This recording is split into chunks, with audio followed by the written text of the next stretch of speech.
that you can remember? I think we only had two, right? Do you remember, guys? Culture and Culture and income and social class. yeah, exactly. Culture, thank you. Culture, income, and social class. So those are the internal factors that we have looked at. Today, in order to portray a better picture of, oh, sorry, not internal, external. In order to portray the image of the consumer better, we'll look at another external factors.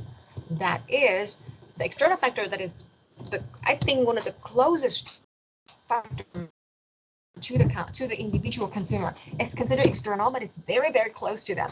What do you think that is? What do you think that is? External influences, external factors, the kind of people that are not the individual, but are super close to them and most of the time have shaped up their consumption patterns. Who do you think they are?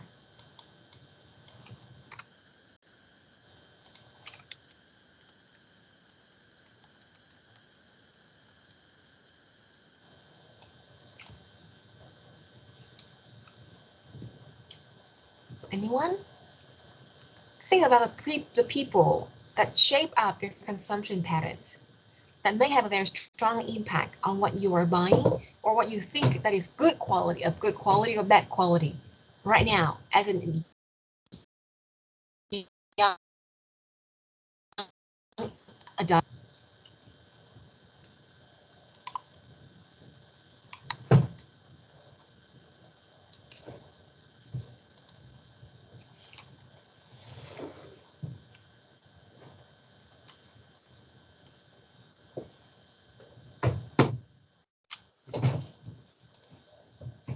Let me ask someone for their opinion. Xuân Hằng.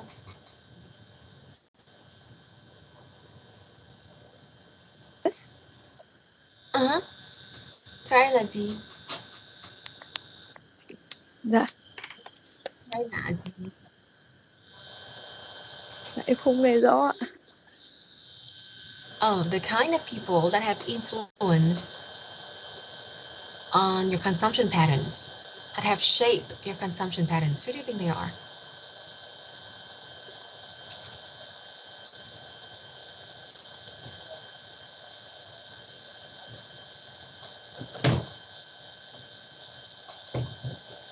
Hằng nghe thấy cô nói không? Dạ có ạ. The kind of people that are very, very close to you, and not just influence, but they shape the way you're thinking. So who do you think they are? Shape my thinking? Maybe yes. My family, my mom. Yes, thank you. So that with chapter 4, we'll be starting with family. All right, family. It's now called household because of the new, in marketing, we tend to look at households rather than family because, there's different people living under one roof. And as long as they're living under one roof, we call it a household. And we tend to pay more attention to household other than family, because family members can live in different places and have completely different consumption patterns. So households seem to be the core focus of marketing rather than family. Okay, now let's continue with family. Today you have a little something to do as well. I will give you a small assignment or a small presentation, but in a little bit. So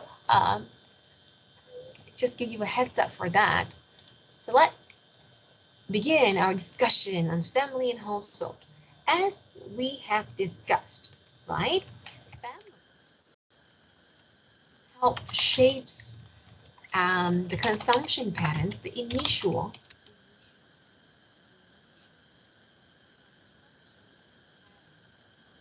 of most consumers. When you are like 40, 50 years old, your consumption patterns may change, but a lot of things that you learn right now and you exhibit right now at this moment when you are a young individual, a young adult, are influenced by your family. So we see this especially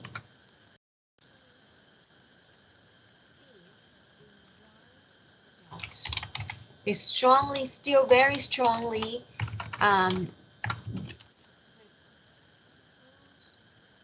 consumption is strongly influenced by their family. Notably, who? Who do you think? Father or mother would have the strongest influence? Mother. Mother or father? Can you say that again? Mother. Yes, I agree. Mother. All right. So now talk about this a little bit. Like why your mom is the one who has the strongest influence on you? Mother. All right. So now we keep in mind that eventually you may develop consumption patterns on your own. So eventually, because today I don't have the camera, so I'm going to write more so that you have things to look at. Right. So you see there's some changes today. So eventually, I'll try to write down more of the things that I say. Eventually, adults will develop their own consumption patterns that differ more from what they have learned or what they learned from their parents or their family. Okay. So since we have more, please take notes more diligently. Okay. All right. Eventually, you will develop your own consumption patterns. And that is because that is the reason why if you look at 3 generations, they will not have the same consumption patterns. Because if you copy your parents and then your kid copy you for the whole lifetime, then the 3 generations or the 10 generations will have exactly similar consumption patterns, right? But things change.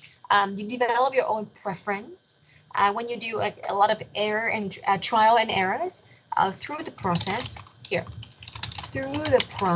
called trial and errors. All right. Adult consumer adopt consumption patterns that are the most suitable for themselves. All right. Things change. What are the things that change? The culture change. Changes happen everywhere. Here, changes happen in culture that we've discussed earlier, in social class maybe, because your parents can be from a working class, but you highly educated, have a white collar office work. Then you are in higher social class than your parents, so that you change social class. They will talk about your income and social class, and also things like so very external, like the climate change, right? It's getting hotter. So, instead of buying one AC, one air conditioner for one room, you may have the systematic air conditioner for the whole house instead of just one room.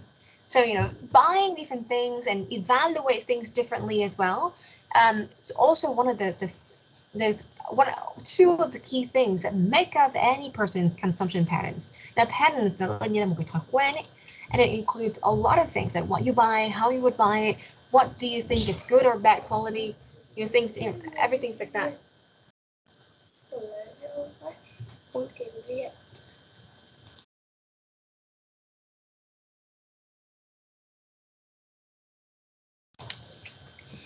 All right, see now, the teacher of my kid just told him to take out his math book and tiếng Việt book, all right, and he doesn't know which one is good.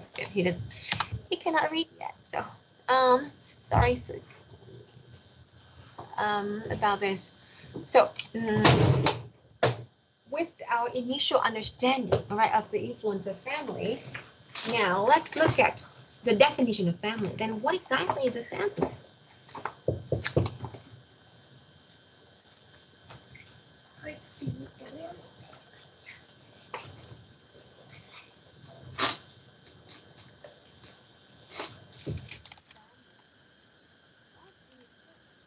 Family.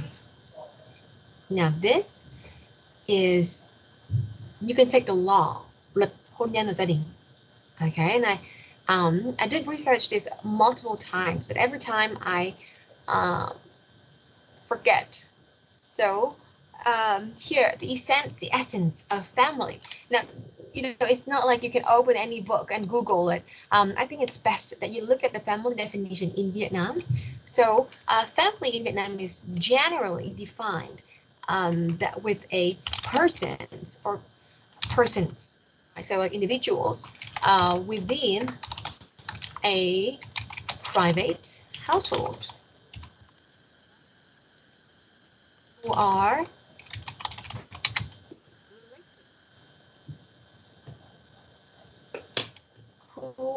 related by blood. So that's what I mean by like we have a biological relationship. So related by blood. We're talking about parents and kids, right? Kids, they are related by blood, and or and or have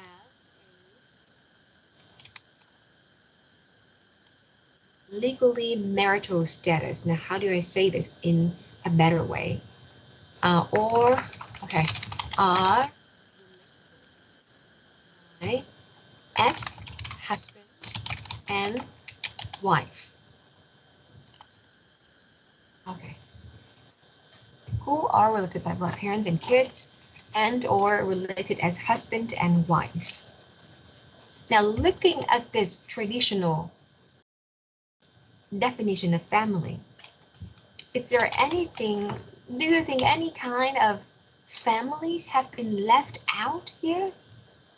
Adopted kids. Exactly, thank you.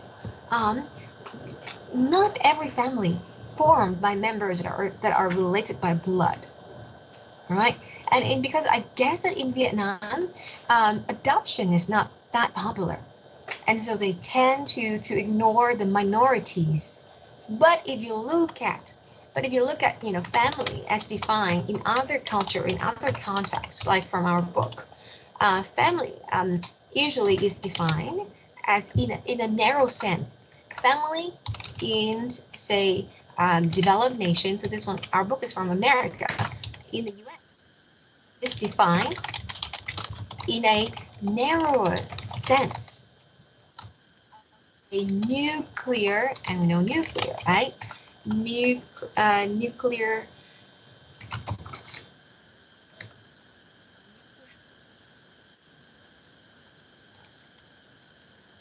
Yes, family. Now this includes persons within a private household who are related as husband and wife, or as parent and never married child or adoption. So they add different things in the definition of family here. So this is interesting to us. Now, this definition is much more exclusive, right? They tend to, they look at the family in both traditional and non-traditional way. So the person within a private household who are related as husband and wife, or as parent and never married child by blood or adoption. So it's interesting to see some word here as parent and never married child.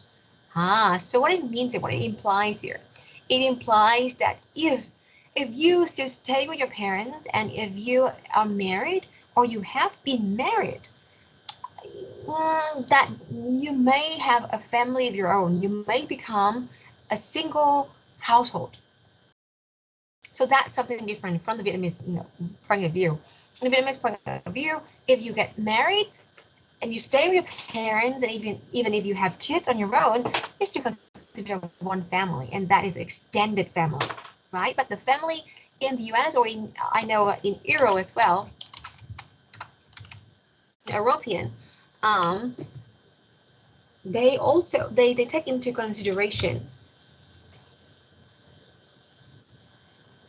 the sense of the definition of people living under one roof, and only two of them, that is the husband and the wife, are married. If any child get married, they form another household. And what if they get divorced? Never married includes divorced or divorcee. Divorcee, I don't know how to say it, for divorced people. Because even if you are divorced and you come back to live with your parents, you're still considered a single household with a divorced person.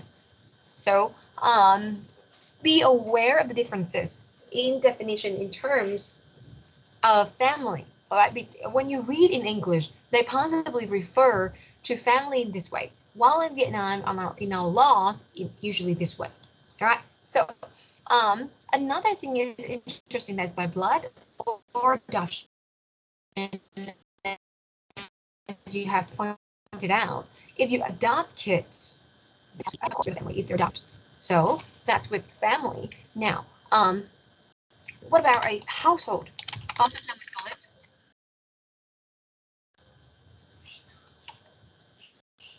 family.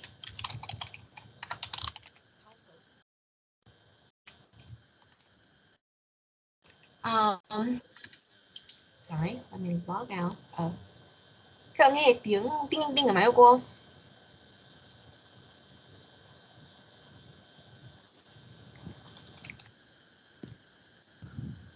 Không ạ, nhưng mà nó hơi lag, hơi giật. Biết là do mạng của em hay là mạng của cô nữa. Các bạn có bị dè giật không? Thế là ok. Có một điểm mạnh là cô sẽ viết nhiều hơn đúng không? Nên sẽ đỡ đỡ. Thế các bạn khác có thể bị giật các thứ không? Có. Em có. Nó vừa rè vừa giật đấy ạ.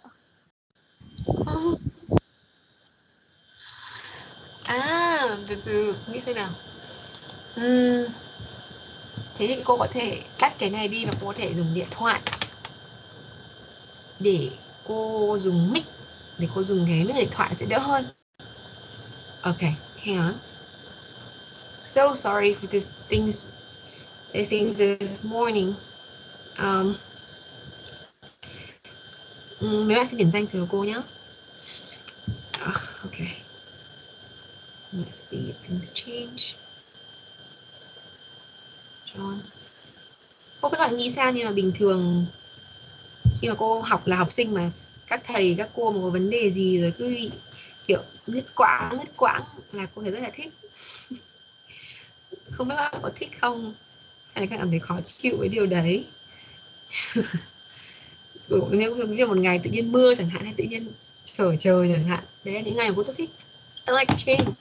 So I don't know if you think the same way. Let me see if this one is working better.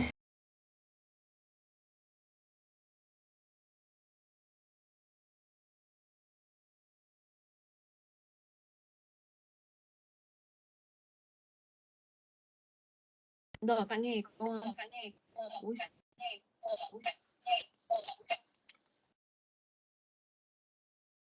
Nghe được đúng không? Ok, nhưng mà giật lại bảo cô tiếp nhé. Okay. Anything was wrong, let me know.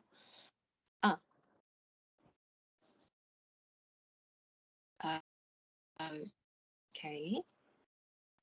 Now, how do we define family's household? Here, it's more broadly defined. more broadly defined as a shared residence, and common housekeeping arrangement. Oh, there's a lot to talk about here. Arrangement. Now,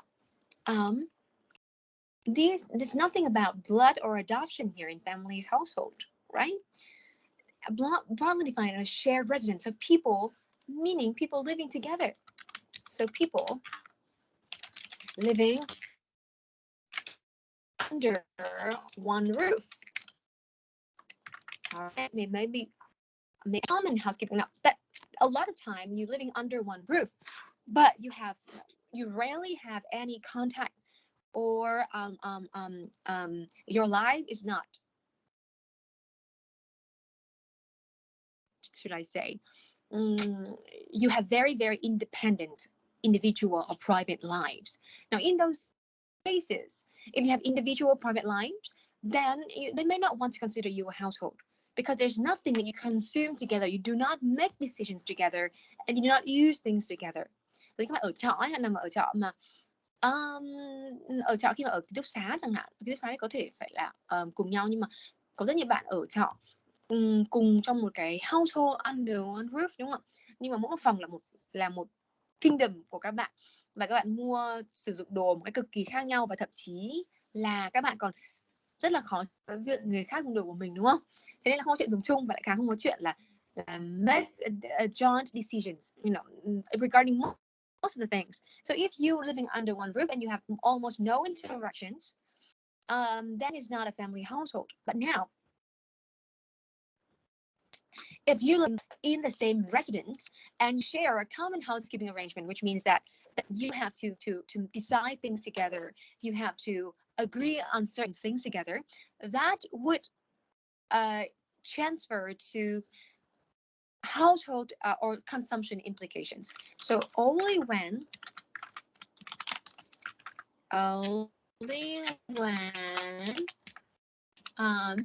this, or people, when people living together and interact, as well as make joint decisions, they are of interest. They become an interest for marketers. Other times, if you don't interact, you don't make decisions together, no. I'm not looking at you as family or household. I'm looking at you as individual. Okay? All right. Now, look at the family in Vietnam. This will be the part where you do. So I will leave this here for you to fill out. So family in Vietnam. All right. So here, let me try to put things in a better structure. And family definition number 2. The family in Vietnam. The family in Vietnam. So what do you think? Now, the family in Vietnam, they have different characteristics. So characteristic of family in Vietnam, and also the changes that we have observed in recent years. Now, no consumer behavior books will be able to tell you. This we will have to do our own research on the family. So now, let me try to do a quick assignment for you guys. So every one of you, all of us, a quick research on characteristics of family in Vietnam, and then you will help me present a little bit. I will call out people's name randomly, so you will help me share your stories or research on the characteristics of the family in Vietnam. So anything think it's interesting or matters characteristics of family in Vietnam, let me know. Share with the class. Okay, so I will give you 15 minutes, 15 minutes to do this, and then we'll have a presentation. Okay.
các bạn ơi. I'm back. Now, anyone want to share anything? I think you should. Now, if anyone wants to share, can share, and you should share first because in a little bit, when nobody is sharing anymore, I'll call out names, and there are less things for you to talk about, right? So, anyone think that's anything interesting that you want to share with the class about family characteristics in Vietnam? Me, Yes. I think usually family in Vietnam will have 2 or 4 generations under one roof. But now it seems like just now just like nuclear family under one roof, like just parents and their children. Okay. 2 or more families, 2 children under one roof, are living in the same house. And now it's more about now it's changing to a rather nuclear. Do you think? Well, I think it's too soon for us to say that now Vietnam is becoming of a nuclear family, but we can say safely that nuclear families are on the rise, right? So we see more and more nuclear families than ever before. Do you agree, Yo? Yes. Okay. All right. Thank you. Okay. Thank you for Gil's input. Now we'll have and Gil, why do you think it's interesting? Why do you care? What do we care about? Family having more or less generations living together.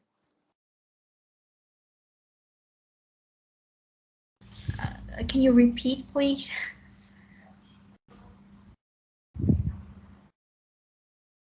Yeah, Gil, I was asking you, like, why do you think this is this matters for marketers? I think if a family they tend to have nuclear family in society more, maybe they will. I don't know.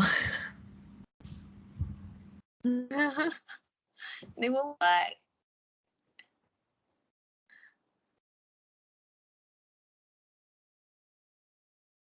I think in this situation there. Anyone can help Gil out here? Okay. Can you say that again? Sorry. I think I don't know what word can they use? They when, for example, when you're living with your grandparents, you will need to purchase different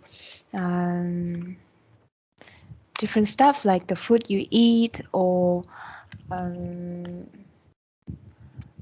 the household appliance that you use. I think there will be different demands on consumer goods.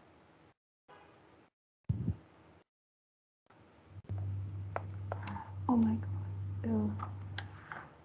Mm-hmm.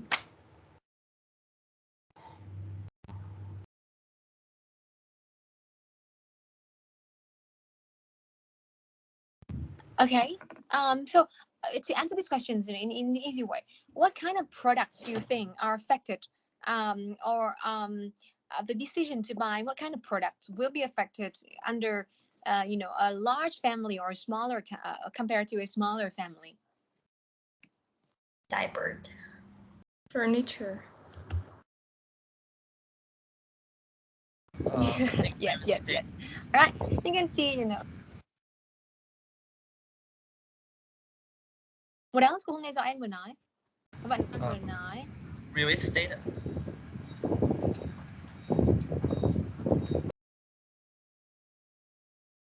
Okay. Housing. Yes. Agree. So you see, there are, of kinds of things that they buy differently if they live in a single household or a multi-generational household. So that is tier one ecofamily on the rise. So these influence what people buy. All right, and also now, if you look at larger generations family, if they stay together, có lớp mình có bạn nào sống trong một gia đình mà có 3 thế hệ không? Có ạ. Ok nha. Dạ vâng. Thế ông bà của em bây giờ là bao nhiêu tuổi? Ông bà đúng không? Dạ vâng ạ. Hơn 90 tuổi cô ạ. Ông bà của em bao nhiêu tuổi? Hơn 90 ạ. Ok, hơn 90 tuổi. Thì thôi. Không, chính ra là ông bà sẽ không make decision nữa. Thế như vậy thì có thể tưởng tượng ra đúng không ạ? Những cái family mà có thể có cái ông bà chẳng hạn mà trẻ hơn, và khi mà ông bà trẻ hơn ấy thì ông bà có thể make joint decisions, đúng không? So that when people make joint here, buy and make joint decisions. Đây, nếu bạn thấy là khi mà người ta make joint decisions ấy, thì sao? Thì marketing liên quan gì đến việc này? Theo các em, liên quan gì đến marketing khi mà họ quyết định cùng nhau, hay là họ có một người gia đình? Ví dụ như bây giờ nếu như mà chỉ có bố mẹ với con thì thường là bố mẹ sẽ quyết định, nhưng mà đặc biệt là nếu mà mua furniture có thể là bố quyết định chẳng hạn. Thế nhưng bây giờ có cả ông bà thì có thể ông và bà đều có ý kiến vào cái việc đấy. Ông bảo là thôi đừng mua sofa nỉ mùa hè nóng lắm có đâu, mặc dù là bố mẹ bạn và bạn thích sofa nỉ cho nó đẹp, đúng không? Thế thì làm thế nào? Là vậy, tức là họ có một cái joint decision ở đây, thì marketer bán furniture chẳng hạn thì họ quan tâm điều gì các em? Cái impact của sản phẩm đấy là liệu nó có phù hợp với nhu cầu người già không ạ?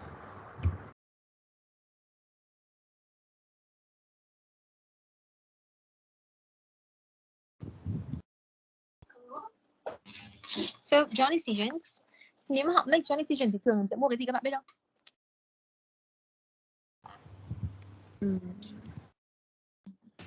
Đồ gỗ Mua đồ mua cái ghế mà lau có khói ạ. Mua cái gỗ hoặc kiểu chạm khảm các kiểu, đúng không? Nó có rất nhiều hình thù, đúng không? Không, như nó không phải cái particular, cái ý cô muốn đây nó sẽ là generalize hơn. Đây, các bạn make joint decisions, they tend to prefer something that is more what? More what? Can you find a word here? convenient for more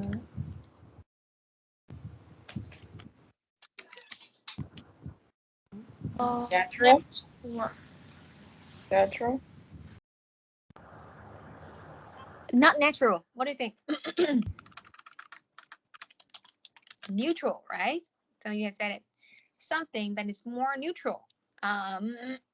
So possibly neutral, say furniture in colors, right? Younger people may prefer like a bold color furniture in their household, but the older generations, they tend not to like that. So as a compromise, neutral, to work as a compromise. All right. So to compromise different people ideas, they usually go for a more neutral options. And neutral means different things. We'll talk about different products. So I'm just put it this way so that you understand the story. So in furniture, it can mean color. In food, it can also means neutral kind of food. To it could means natural.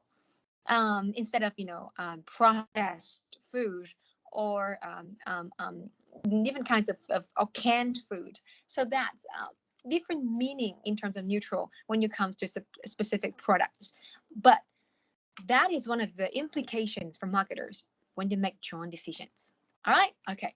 So what else? What do you think of the other characteristics of family in Vietnam? When they give you say, though, anyone else want to share? Can I? No. Yes. Yes, I'm not sure, but I feel like that there is a change in like the role in the family.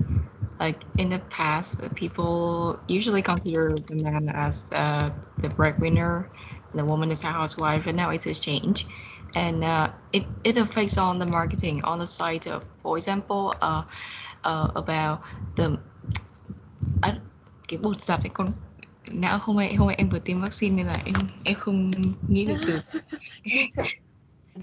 Yes. cái quảng cáo bột giặt ấy, nó hay ngày trước thì tất cả nó chỉ đều là những cái hình ảnh của bà nội trợ ấy, nhưng mà bây giờ nó bắt đầu xuất hiện hình ảnh của người đàn ông.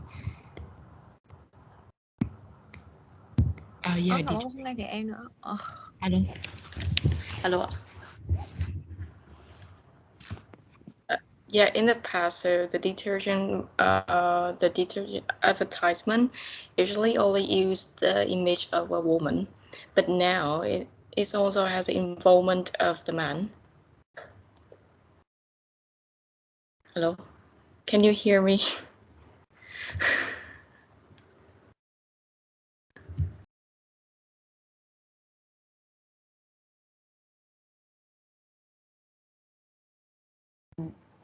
I can. Em vừa rất mạng ạ. Em rất luôn, em thấy đến rồi ạ.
Các bạn nghe cô nói không?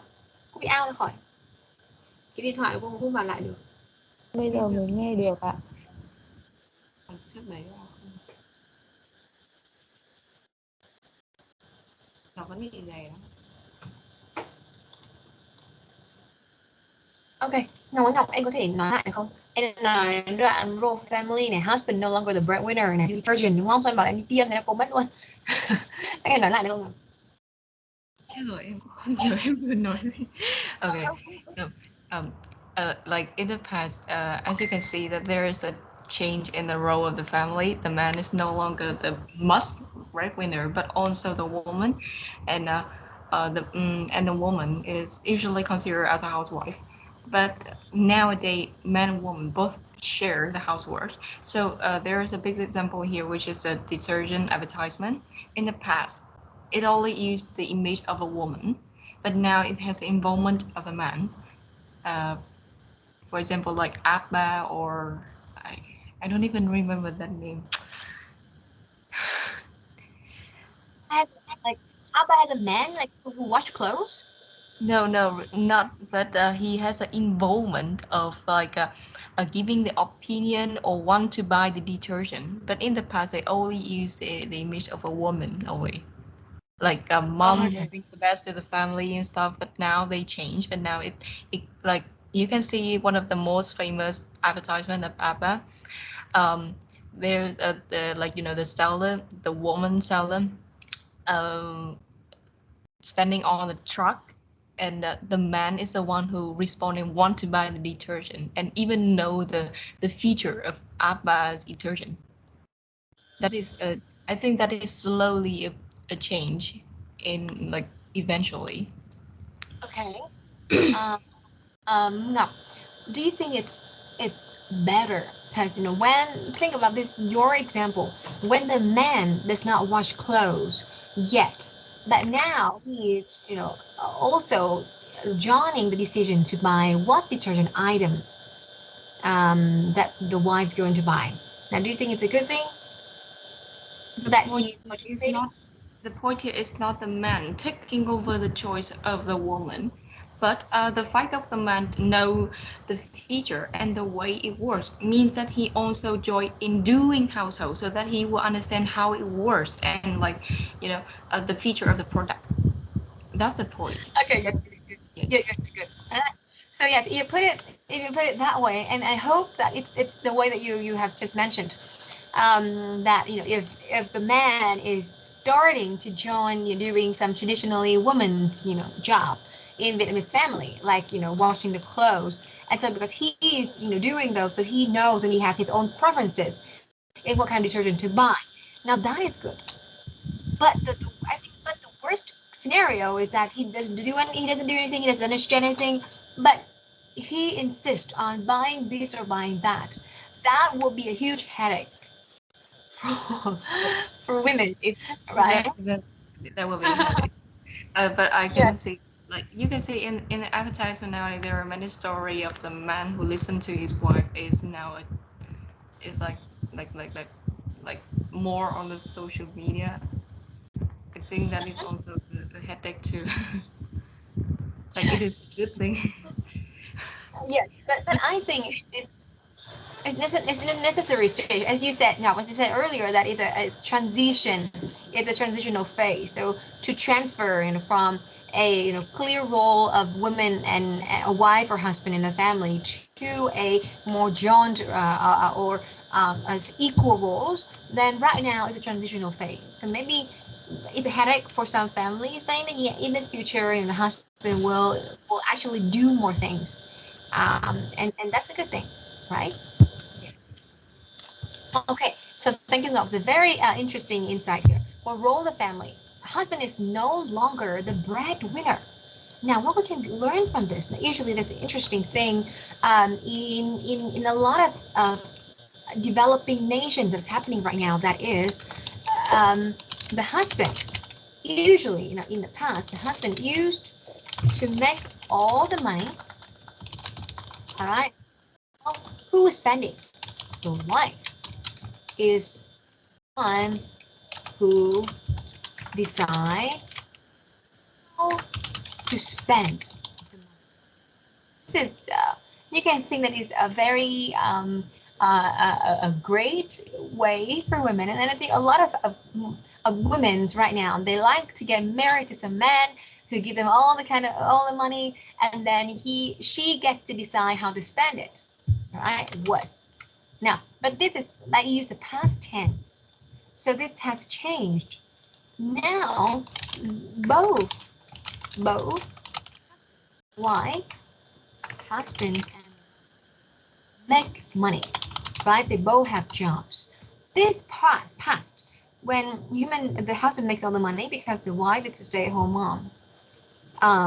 But right now, both husband and wife make money, like you see in Vietnam, and I can safely say that more men are deciding what to buy for their household. Surprisingly, we look at the past. My mom, I'm sure about your mom because your mom can be of a younger generation. So my mom and my dad, or they were born năm x và 6x. All right. So they are living in very different generations. And when I was really small, when I was, with living with my parents, I know that my mom made all these, right? Even when we moved to a new house and we need to buy all new furniture, my mom was the one to do it. And my mom also met my dad, although work. But I see that my dad involvement in the house is quite limited because it just doesn't care enough. And I think that's most men do. Like most men in Vietnam, instead of I think like a very unequal society, men tend to make all decisions, tend to make also including buying decisions because they were male dominated society or culture, right? That's what happened to men in India. But in Vietnam it's also Vietnam like 20 30 years ago, it's also a rather male dominated culture, but Vietnamese men, they are not dominating in a way that they have to make all decisions. Vietnamese men dominate in ways that help limit limit in ways that help limit their responsibility, their shared responsibility. Vietnam, that's different from India. So India, men do all decisions because I'm a man. But in Vietnam, I'm a man, so I don't want to do anything. I just wanted to go to work and then go back home and watch TV and then eat and then go to sleep. That's what men in Vietnam do. So it's very interesting dynamics that need to be studied here. So if you're selling something in India, target the men because they're the make decisions. But if you go to Vietnam, target women. So marketer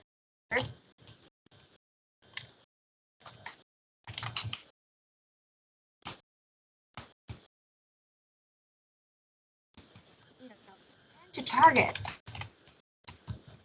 women and family, and not because equal in terms of gender, not because Vietnam is a female dominant society. It's only because Vietnamese men are quite lazy, and even if Vietnam even have this idea that if man cares too much about household items, they're like too feminine. Các bạn nghĩ thế không? Bố mẹ còn có cảm giác đấy không? Hay là cô chỉ tưởng tượng thế hệ của bố mẹ của cô? Là khi mà đàn ông mà quan tâm quá nhiều những cái việc nhỏ nhặt như kiểu nhỏ nhặt trong ngoặc kép nhá, như kiểu là mua gì rồi chọn chọn cái gì rồi những thứ như kiểu là dầu gội đầu hay là chổi lau nhà, thì như thế thì các bạn nghĩ là người ta có nghĩ thế là không đàn ông không, thiếu đàn ông không? Không ạ. Không ạ, nhà em cũng bố em còn làm việc nhà nhiều hơn mẹ em. Không, bố em việc nhà nhiều nhá, nhưng mà bố em ấy có quyết định mua những cái thứ đấy không, hay là bố em cũng là người quyết định mua? Có. Interesting. Cũng tùy ạ. Nói chung cái gì The family that I'm in, not my parents. Ok. Có tùy gia đình đúng không ạ? Cũng tùy. Không biết có những bạn khác thì sao nhỉ? Cũng muốn nghe thật nhiều idea. Anyone else? In my family, my mom is a main person who decides to buy everything in my house. Okay. But does your dad share with the housework? My dad is work far from home, so Okay. So Leon has a rather uncommon family situations where the presence of the dad is constantly away. Okay, so that's a rather different situations. But what about friends here who have both parents stay at home most of the time? Do your dads decide what kind of household items to buy? Là cái mua chổi gì, dạng gì, hay là thảm lau nhà, hay là thảm chùi chân kiểu gì? Your dad like involved in those decisions? Okay, Kira, no. My dad doesn't decide what to buy at home, but he cooks. He cooks. Oh, okay. See, oh. But I heard from my grandmother that my neighbor kiểu như là cái anh đấy lúc nào cũng phải là người mua đồ trong nhà ấy ạ. Kiểu kẻ xỉ đến mức là đo lọ nước mắm đếm củ dưa hành luôn đấy cô. Tức là anh hàng xóm quen á hả? Cái anh hàng xóm. Anh đấy là bao nhiêu tuổi? Anh đấy là hình như là sinh khoảng tầm năm 80 thì phải. Okay. All right. Thank you. So yeah. So you see that change too.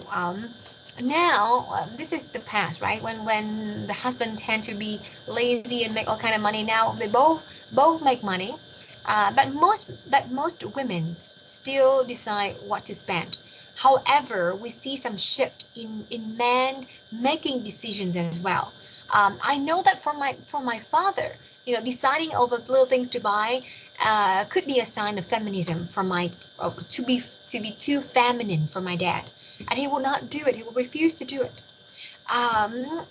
But right now, looking at my husband, who was born in 1989, he does all of this when he's asked to, and I think the reason why he doesn't do things only because he's lazy, not because he thinks it's too feminine. So that's a change in the perception of man in Vietnam.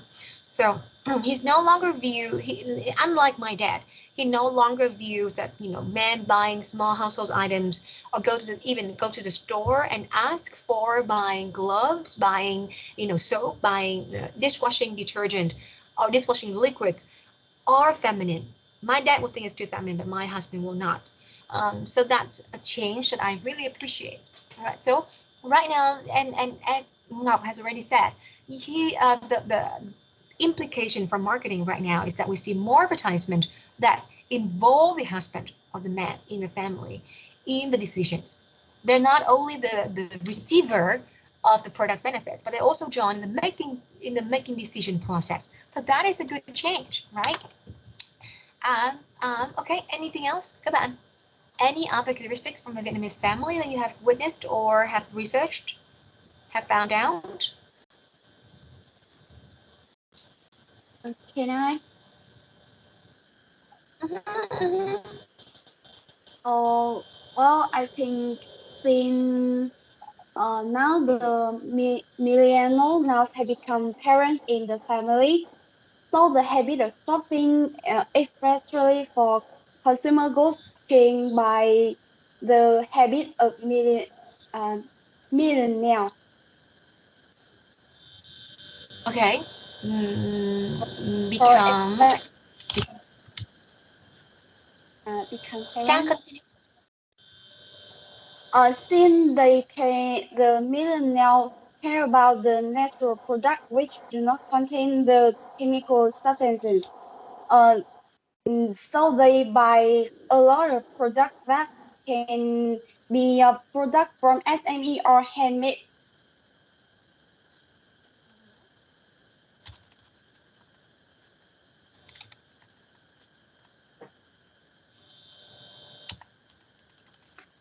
And along with this, they also pay more attention to the environment and the social responsibility of the community.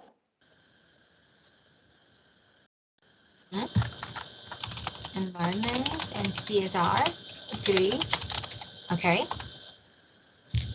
Anything else, Chang?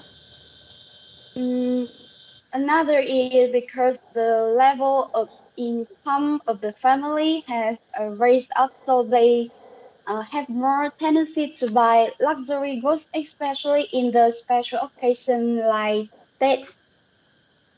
Uh-huh.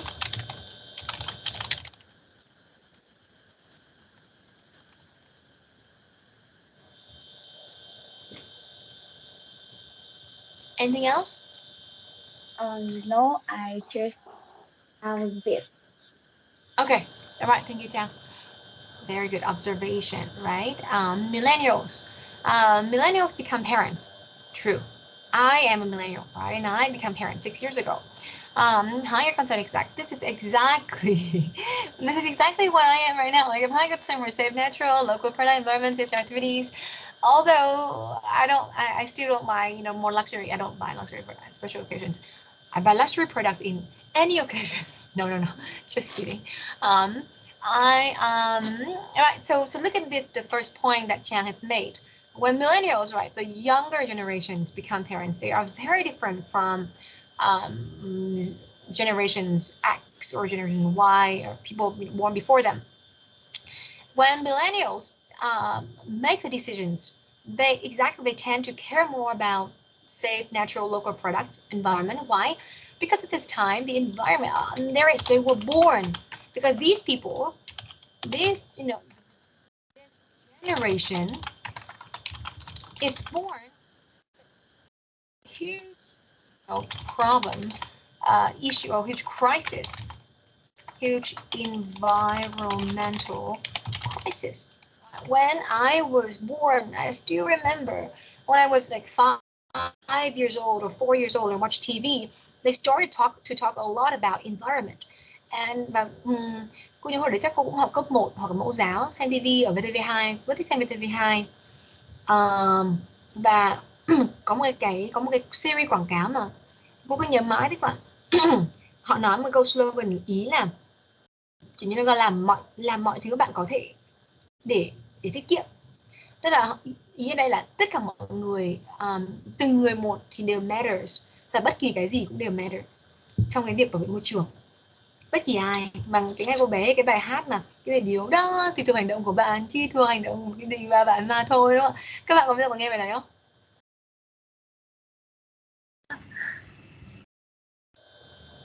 Hương còn nghe không? Vừa nãy không nghe rõ Hương nói gì. À có, ok. Bây giờ có nghĩa là cái thời của cô là cái thời đầu tiên cái bài này sinh ra, và họ chiếu ở loa phường rất là nhiều. Và cô không hiểu sao cái thời kỳ đấy, cái thời kỳ cô còn bé, tức là vào những năm 99 mấy ấy, thì ở Việt Nam người ta lại có một cái đợt mà cực kỳ muốn bảo vệ môi trường, và không nghĩa là khỏi môi trường đâu, từ đến thời kỳ tiết kiệm nhiên liệu thì đúng hơn. Khi Việt Nam bắt đầu chuyển mình, khi là mở cửa năm 89 đúng không ạ, và chuyển sang một cái hình thức công nghiệp hóa hơn, thì rất nhiều ngành sản xuất ở Việt Nam nó không keep up được, như kiểu là sản xuất điện chẳng hạn. Thế nên là hay là nước chẳng hạn để phục vụ sinh hoạt cộng với phục vụ sản xuất, và họ ưu tiên sản xuất đúng không ạ? Thế nên là khi mà mình sinh hoạt trong cuộc sống sinh hoạt của mình ấy, thì rất nhiều khi họ sẽ tuyên truyền cho mình tiết kiệm hơn để dành những cái resource đấy cho sản xuất. Chắc là như vậy chứ không phải là môi trường nó chỉ là một cái cớ thôi. Thế nhưng mà thời kỳ đấy, thời kỳ 9X đấy, họ nói rất nhiều về việc tiết kiệm điện này, rồi về việc tiết kiệm nước này, rồi về bảo vệ môi trường, tất cả mọi thứ. Hồi cô bé nó nhiều lắm, nó nhiều hơn bây giờ nhiều. Bây giờ cái message trên mạng nó quá là diverse, bạn xem TV, bạn xem chuyển động 24 giờ chẳng hạn, nó nói về quá nhiều thứ. Thế nên là gần như là cái message nó không được focus nữa. Nhưng mà cái ấn tượng của cái hồi bé xem TV đấy chính là nó cứ hay nói về môi trường. No, nên là maybe people at my age, like same age with me, millennials, they have they are very conscious of environment and of the consequences that we are causing to environment. And so exactly, so that's transferred to our buying consumptions, right? To our decisions to buy things. We prefer, as millennials, we tend to prefer safer products, and we tend to be more careful with what we buy, and tend to educate, and we have a need to educate ourselves. So in millennials, now we have another need to educate on consumption decision. We tend to want to know like where the product is from. Is it truly like made in China, made in Vietnam, or a Vietnamese brand but still made in China, etc. So we like to learn and get information.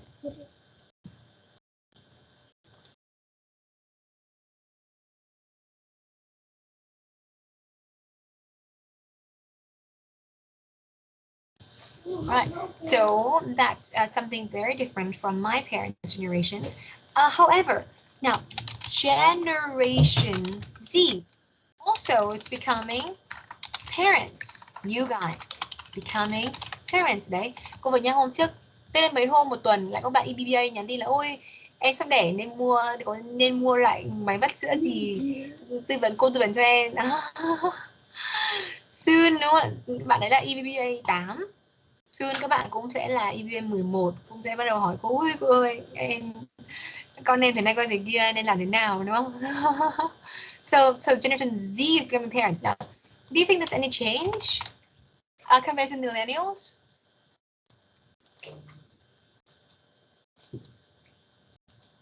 Now, if millennials care about, the environment, safe activities, what about Generation Z?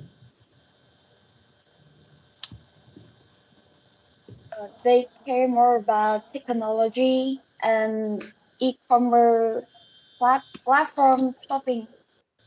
Okay, but do they still care about, the environment and CSR activities, in your opinion?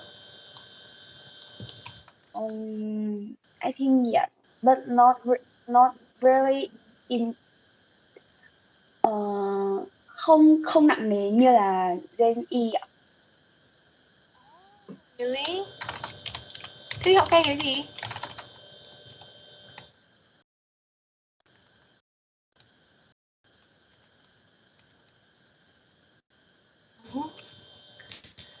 What do you care about?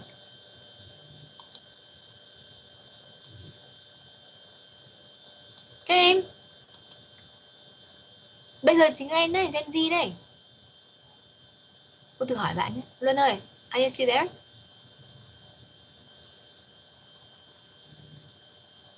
Luân ơi. Yes, I'm here. Anh thấy mà bây giờ nếu mà em nghĩ là bây giờ nếu mà em đồ đi thì em sẽ care nhiều về cái gì Luân?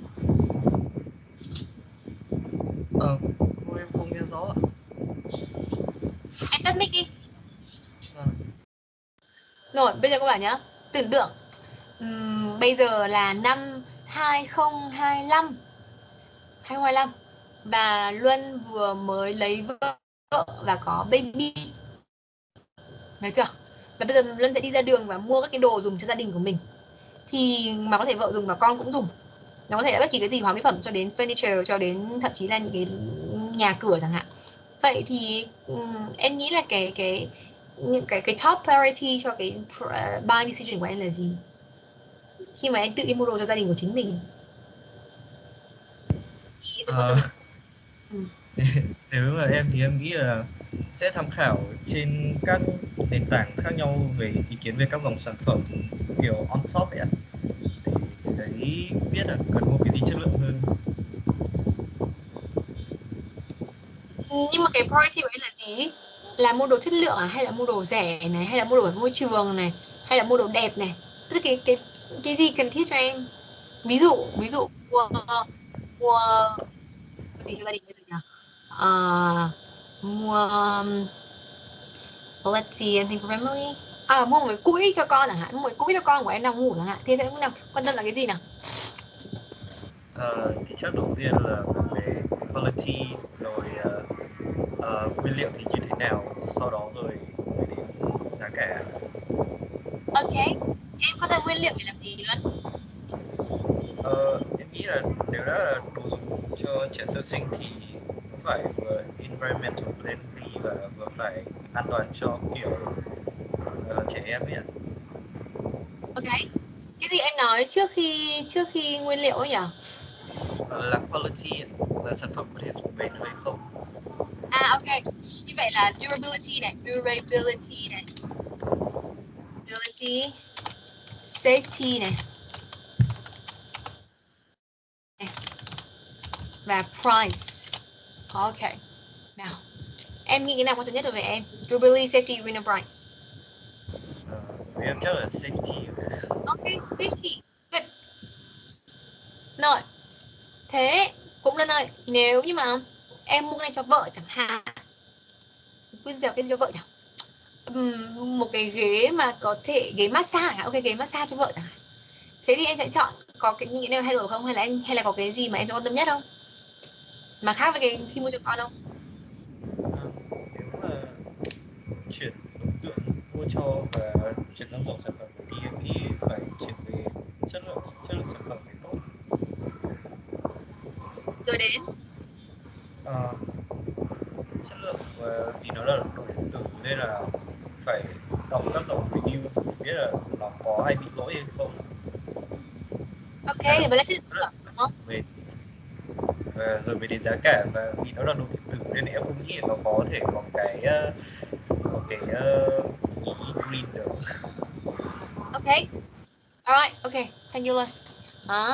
So see now in his answers, I can see that although safety and green is not always a top priority, but we see more concerns for safety and greens now compared to previous generations, especially his parents, but not so much different from millennials, right? There's not a huge difference between millennials and Generation Z.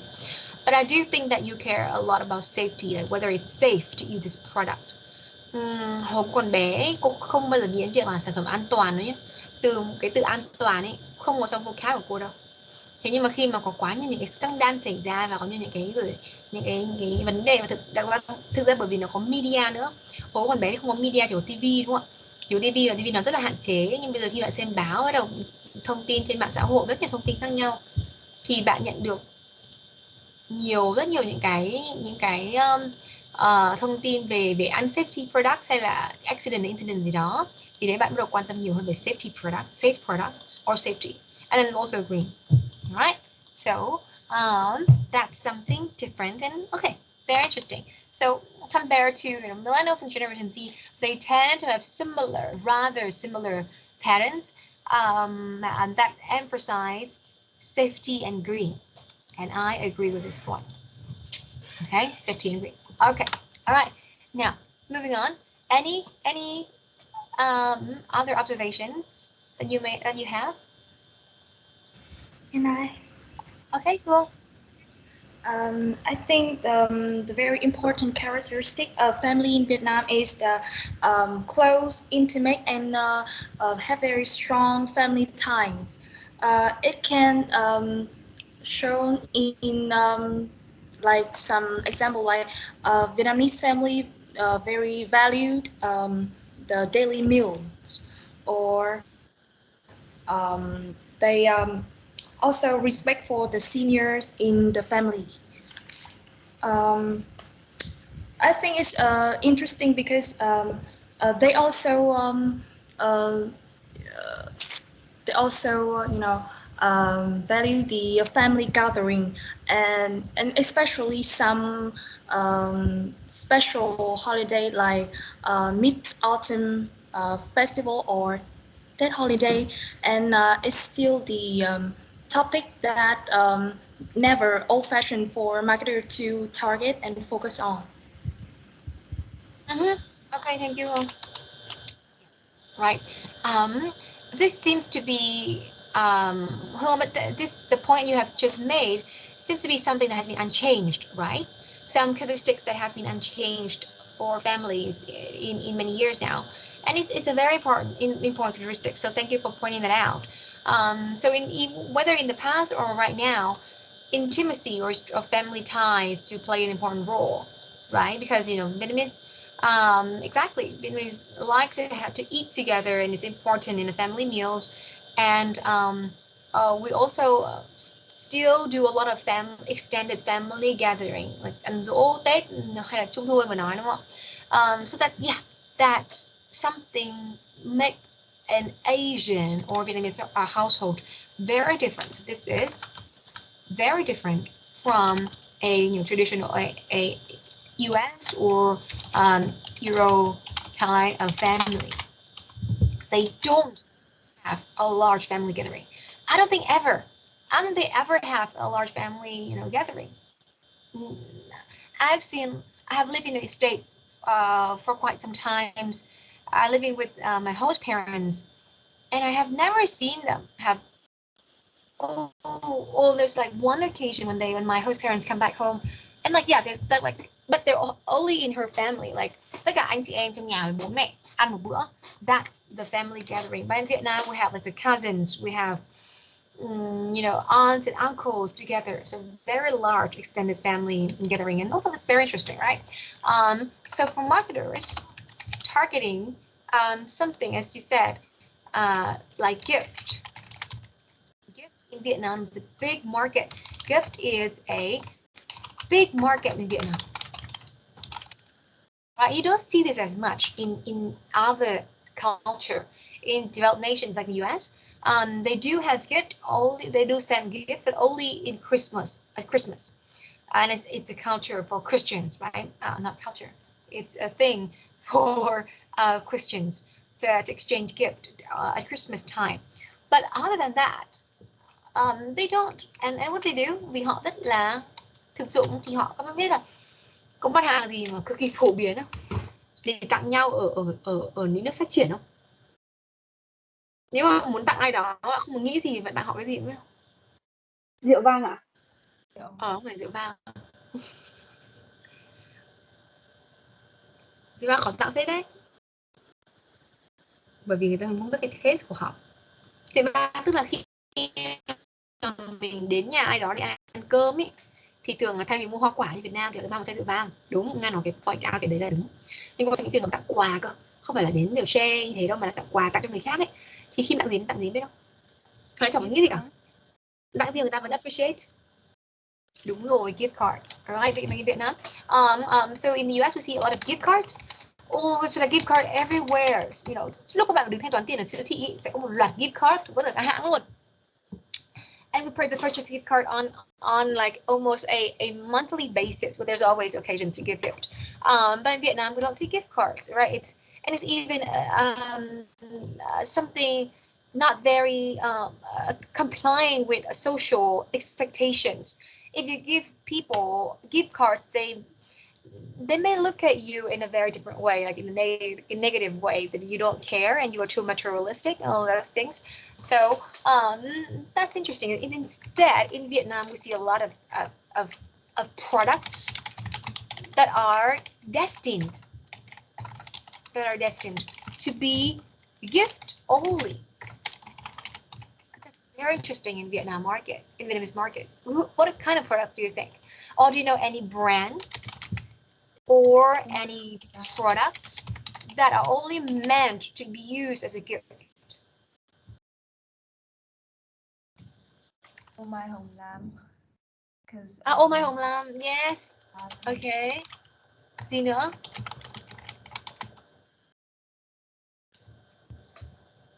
Cả biết cái Choco pie. Choco pie. Ok. Choco pie không nghĩ sẽ không đến mức mà chỉ dành riêng cho brand đâu, nhưng mà Choco pie nó rất là trend, nó đang cố gắng trend người Việt Nam là tặng nhau Choco pie. Ok, rồi thể hiện tình cảm đúng không? Chữ tình ở đấy đấy. Không phải tình để tự ăn một mình đâu, mà tình để cho người khác. Đúng không? Ok. Good. Anything else?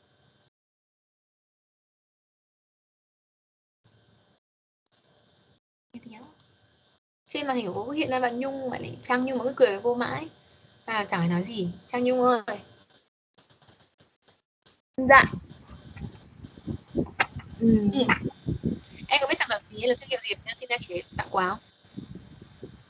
Em đang nghĩ Bên nếu mà tụi em muốn tặng quà một ai đó, tặng quà bố mẹ người yêu chẳng hạn, thì sẽ mua gì? mua hoa quả. Ok, em mua quà ở đâu?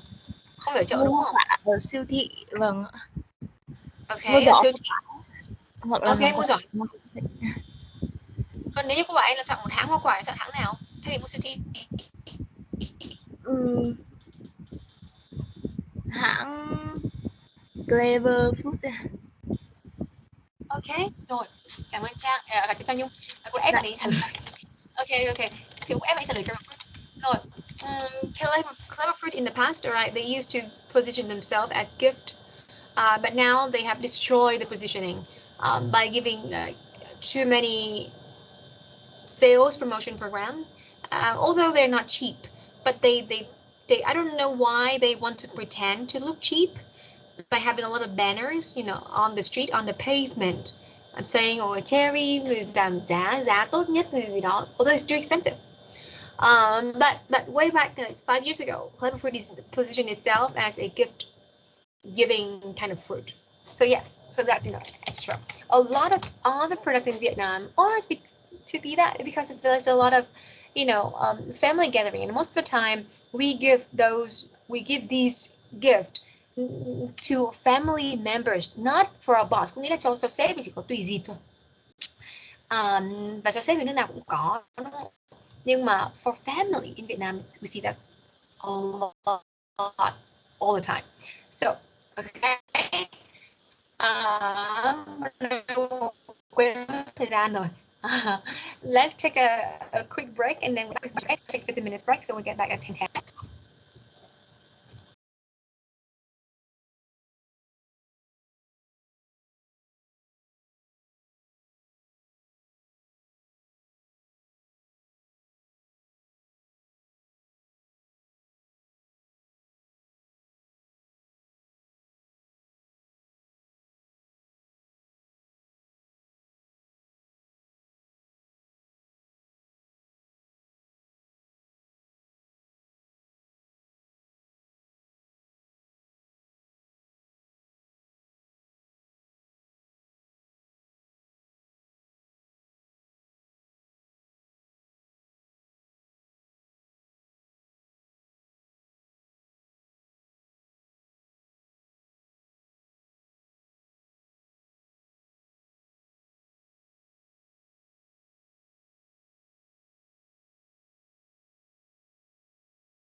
Okay, guys, let's get back.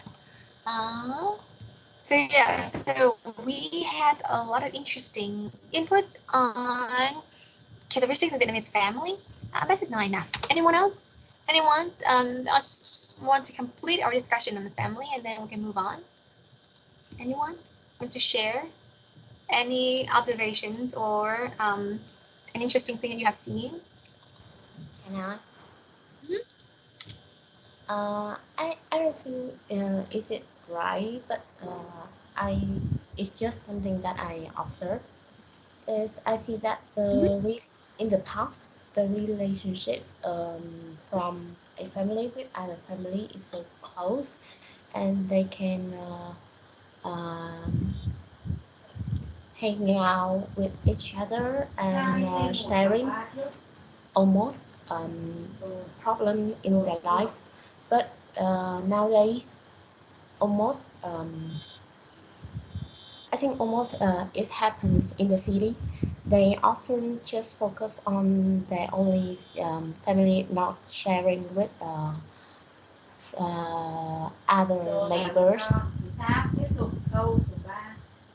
Okay. It's just something that I observe. Okay. Nhà em một ai đang học? Hạnh Châu. Dạ. Nhà em một ai đang học đấy? Chị em đang dạy ạ. Thank you. So yeah. All right. Exactly. The inter-family relationship, but here Joe has mentioned that in the past, families like your sister family or your cousin's family and your family are closer together. While nowadays, especially in the city, families tend to have more autonomy, tự chủ, meaning they draw out clear boundaries and they know for they have defined a clearer understanding of privacy, what it means as private matters of their own family, and they tend not to share private family matters with other families, even if there's if it's their sister or their brother's families. So I do agree, and not just this, also with neighbors as well, right? We tend to nowadays neighbors are not as important as before. So yeah, their families, relationship, autonomy, independence. Okay. So, however, given this fact, we have more autonomy but more independence, but we still, talk and meet during family gathering. All right. So these are not two contradictory views. Right? They are two things that are happening at the same time. Although families are getting further away from each other, meaning that they do not share a lot of private matters anymore, and they do not get a lot of support from each other anymore, but we still see, family gathering and extended family gatherings in Vietnam, or even in the cities. Okay, all right. So for this autonomy, independence, so possibly products that relate to, privacy. All right, more products relating to privacy are on the rise. Privacy promoting products, or products that take privacy or respect for others into considerations. What kind of products do you think that is? Nếu bạn nghĩ là family có thể là close family hay là thậm chí là neighbors chẳng hạn. Khi mình không muốn ảnh hưởng đến người khác chẳng hạn thì mình thường là sẽ có xu hướng mua cái gì nhỉ? Cái gì để không ảnh hưởng người khác?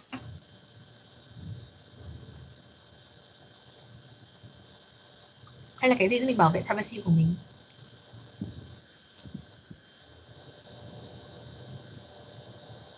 Nha, cô nghe thấy nói gì?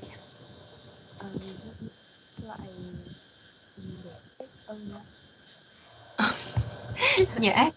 That's what you mean? Yeah. So soundproof, right? Soundproof. Let's see what else. Soundproof products, right?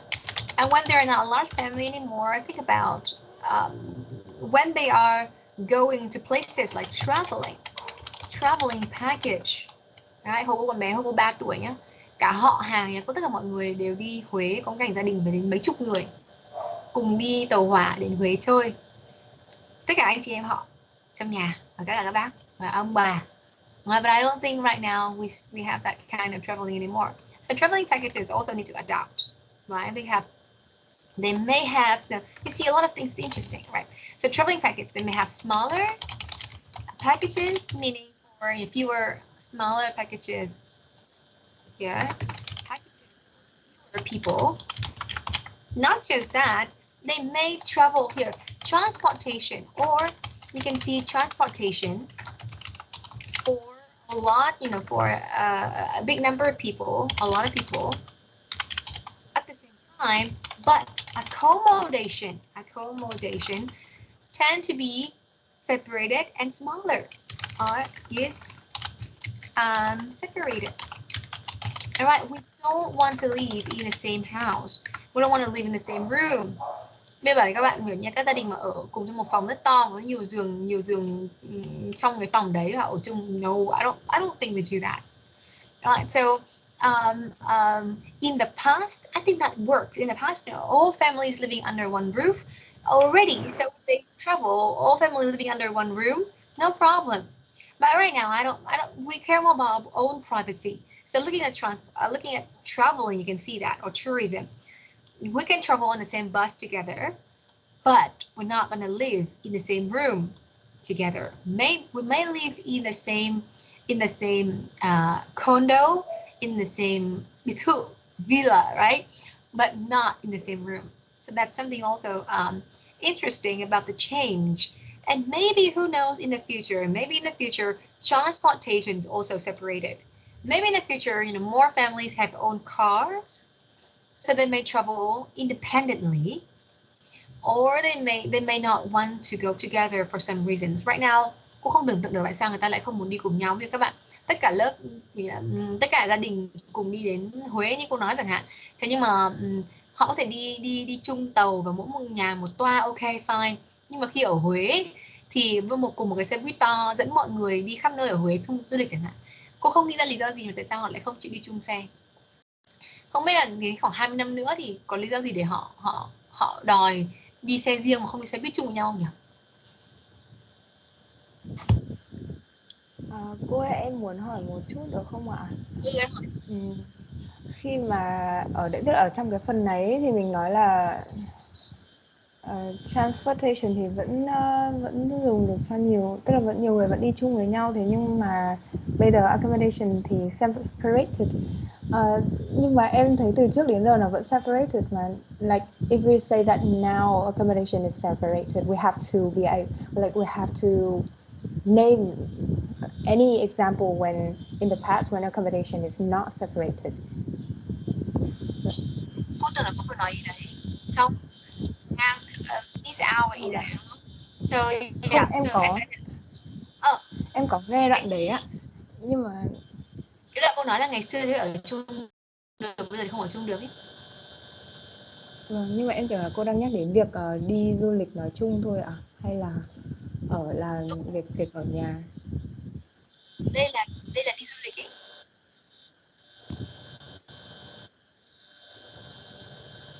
Cái này là for traveling Nga nhá. Traveling packages. So here, when you travel, we may go together on the same bus, but we will ask for here, hotel accommodation is separated. Right, again, separate in a way that we're not going to live in the same room. Như các bạn thấy cái phòng, như là cái hostel ấy, các nhìn thấy hostel, mô hình của hostel nó có rất nhiều giường trong cùng một phòng ấy, và nó rất là rẻ. Và hostel chỉ dành cho những người lạ hoặc là bạn bè thôi. Không như family, nếu mà họ đi theo family thì họ không ở trong hostel, bởi vì hostel phải chung một phòng. Nếu mà family hostels is no. Family they will go to the hotel. At least they have separate rooms. Còn nếu mà họ chọn ở villa, nhiều biệt thự, một vài gia đình thuê một biệt thự ấy, hay là một cái ở vực rất to chẳng hạn, thì họ vẫn là ở khác phòng, right? Thế và cái việc nhu cầu ở khác phòng rất là lớn hiện nay, đúng không ạ? Còn như thời khi cô còn nhỏ, ở chung phòng chuyện rất bình thường. I love to be in the same room with my cousins and my aunts and uncles, because I love to socialize. and experience a close bond between family members. But right now, it's too much of a privacy issue that they are not gonna stay together even just for 2 days or 1 day when they're traveling. So, do you understand my point now? I do. What my concern is because, for example, your family have 10 members, and I don't think in the past they have any type of accommodation that can host 10 people in one room or 10 family. Because you just mentioned that it's only for families, for friends or people who don't know each other who live in the same room of like tens of people. But for family, I don't think in the past they have that kind of accommodation. No, you're right. In the past, we did not have hostels. So here I'm speaking strictly from my experience, right? So in the past, we did not have hostel and we did not have room to have a lot of beds together. But in the past, we share, like a lot of people share a very small rooms together to save money, and that's a very common practice when I was smaller. More people cram into one, two bedrooms, two beds in one room for like 10 people stay together. So like two families, my family and the family of my cousin stay together in one room, and then there's another room that another two families stay together. So that's how we travel together, by sharing rooms with other relatives. And my point is, right now I don't see that happening anymore. Oh, I see. Got it. All right, thank you. Thank you. Yes. To see, even we when I was smaller, we do a lot of things together with the cousins and with relatives, but now not anymore. Now we see it the same family, cùng cái gia đình đấy nhá, cùng gia đình của cô nó rất là thân nhá, các anh chị em họ cũng gần bằng tuổi nhau, cô kỳ thân. Thế mà bây giờ nhà của cô bây giờ hai cô chú ý cùng với hai con đều đang sống ở Mỹ trong cùng một căn nhà rất là to. Thế nhưng mà khi mà mọi người ở nhà cô, gia đình cô lại sang Mỹ để chơi ấy, thì cũng không ở chung nhà đấy, không ở nhà đấy vì sợ là phiền gia đình của họ, và sẽ gia đình cũng đã thuê khách sạn riêng ở gần đấy và ở khách sạn, chứ không ở cùng nhà cái nhà với cô chú của cô nữa. Và đấy see that's changed. In the past we had no problem staying in one house. Nhưng là ngày xưa mà kiểu như là ở Hà Nội ấy, mà khi mà có những ai mà lên ở quê mà lên Hà Nội thi đại học chẳng hạn, thì họ ở chung nhà chứ rất bình thường. Bây giờ chắc là không đâu. Right? With trẻ con maybe, nhưng mà người lớn khi mà hai gia đình ở với nhau thì càng không. Alright, so that's a change because of this interfamily relationship, and Cho has observed very accurately. So yeah, anyone want to share anything else that you learned that you think is interesting? Maybe we have room for one more. So we had what?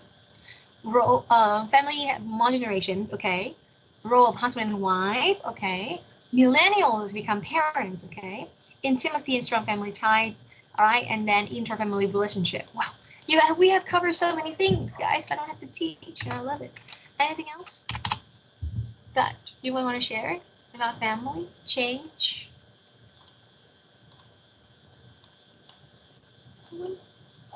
Think about the makeup of one household or family household.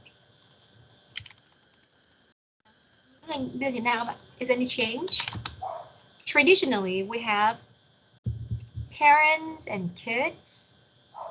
Now that's changing.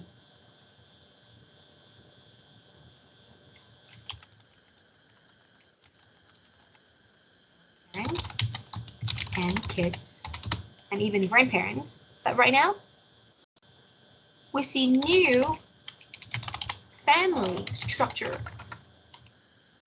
or family size. Nào các bạn.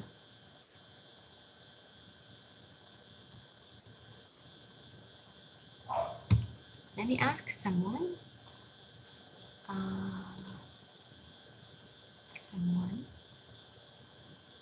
Hoàng Hà My ơi.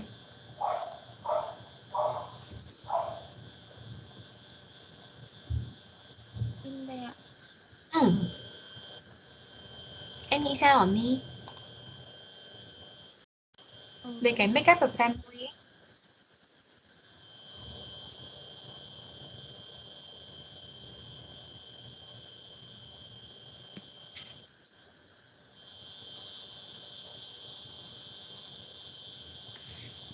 Cho nên nó phải là bố mẹ và con. Bây giờ nó có thể là gì ấy?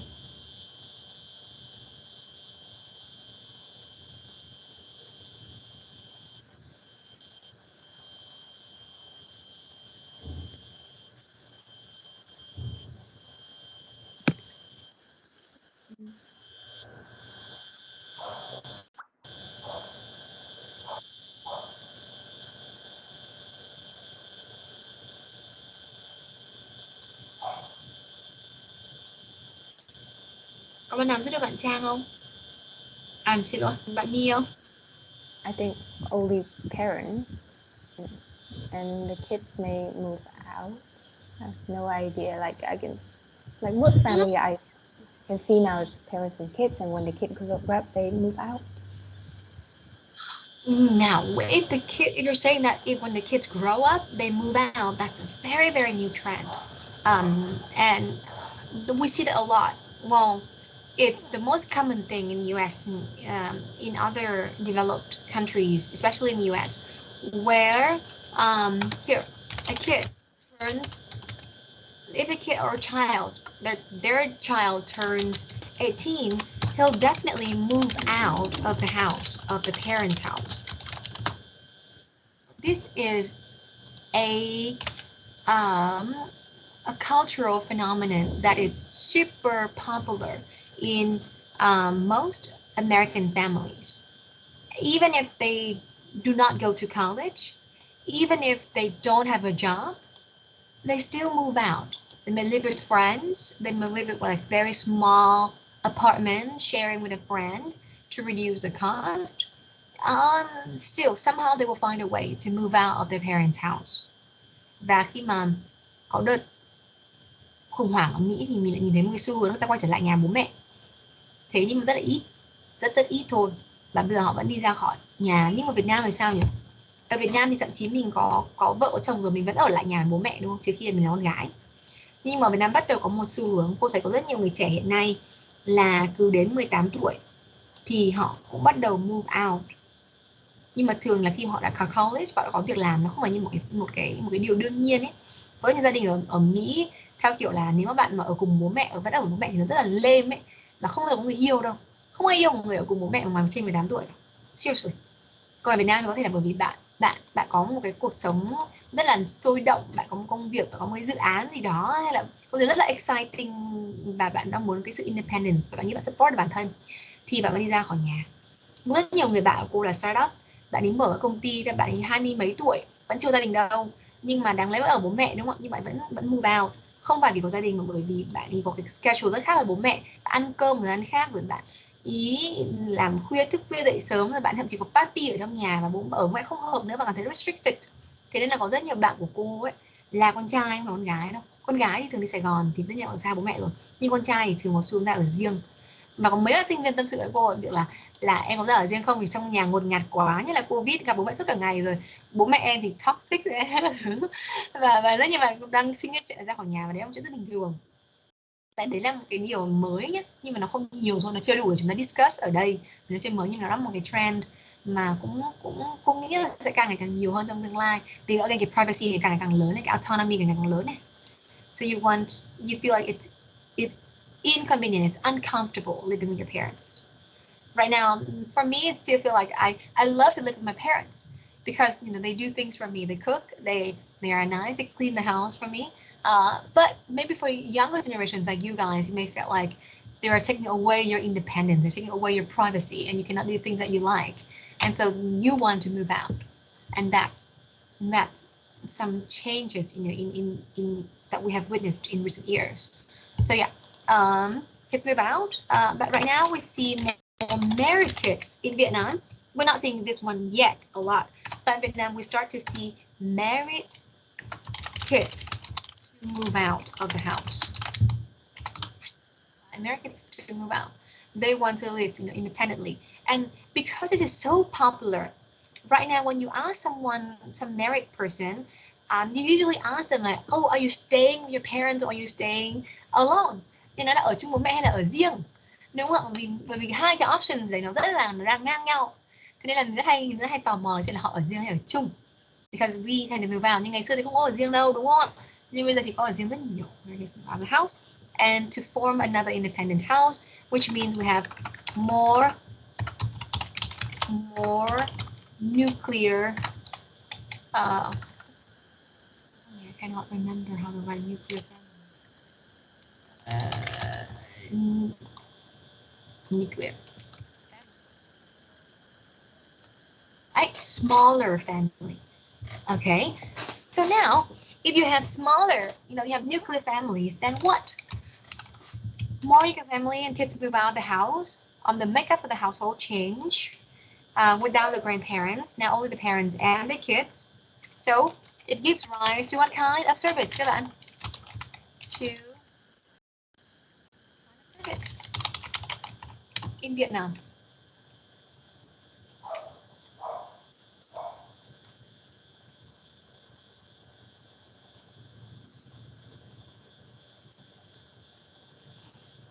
Nếu mình có con nhỏ mà mình không ở với ông bà nữa thì mình phải trả tiền dịch vụ gì?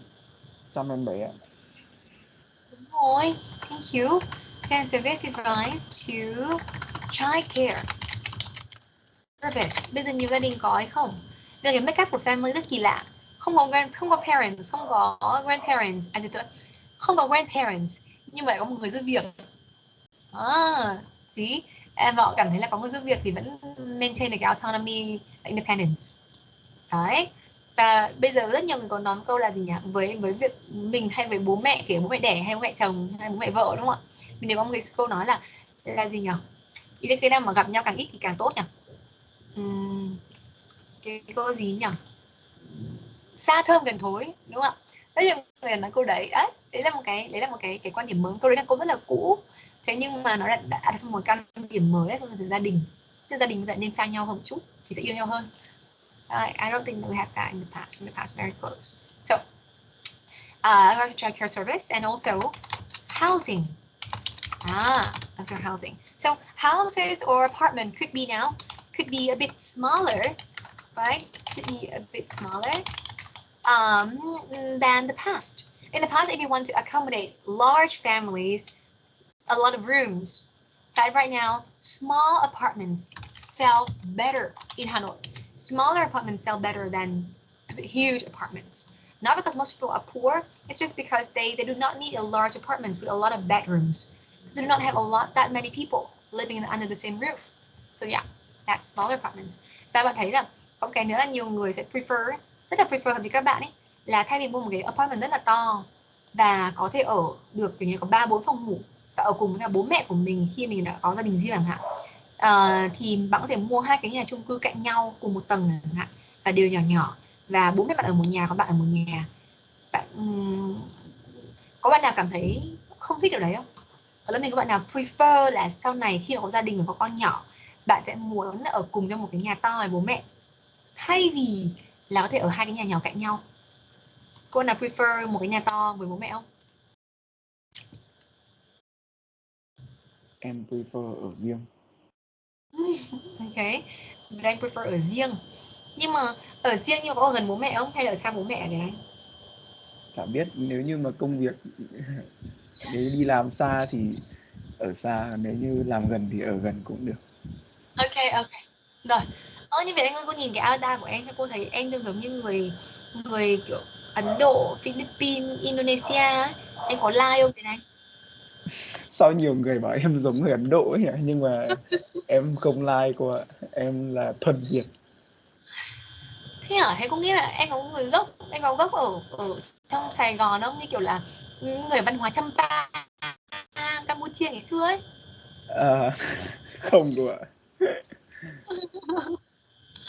Không ạ. Thế hả? Các bạn là cho mình cảm thấy bạn Việt Anh không giống người Việt Nam bình thường không? Ui, bao nhiêu người bảo thế rồi đấy cô ạ. Thế hả? Thế sao lại thế nhỉ? Em không biết. Nhưng mà Thế không có nghĩa cô ạ. Em thuần Việt. Hoặc là do em xem phim Ấn Độ nhiều. Không phải. Cái mắt vẫn rất là sâu. Thế nên là nên là nó không giống với Việt Nam, nó mắt rất là nông, nhưng mà cái này lại sâu vào, em thấy không? Cái độ shadow phủ cái mi mắt của em từ từ lông mày cho xuống đến mắt ấy, cái shadow đấy nó đen tối tối là bởi vì mắt em nó sâu vào trong. Có thấy điều đấy không? Có ạ. Đấy, các bạn khác thì không, nhìn này, nhìn một đống các bạn khác ở avatar này, có đâu thấy đâu. Okay. Vâng ạ. Nếu mà bố mẹ em mà không giống em, bố mẹ em mà không bị ai nói là giống Ấn Độ thì em phải xem lại nhá. Vâng ạ. Okay, so that you see how things change according to family. So a lot of our discussion here have been looking at the family and how it has marketing implications, right? Now, in consumer behavior, we look at more specific concepts regarding marketing. For example, the family life cycle. This is also very interesting. It's actually summarizes our discussion of all families characteristics here. So family life cycle, you're moving. So there's usually 6 stages.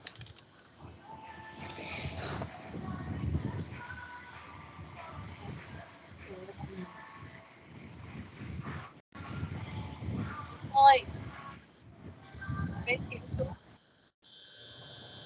Rồi. Rồi. Dũng không nói gì không Dũng? Hay định nói gì?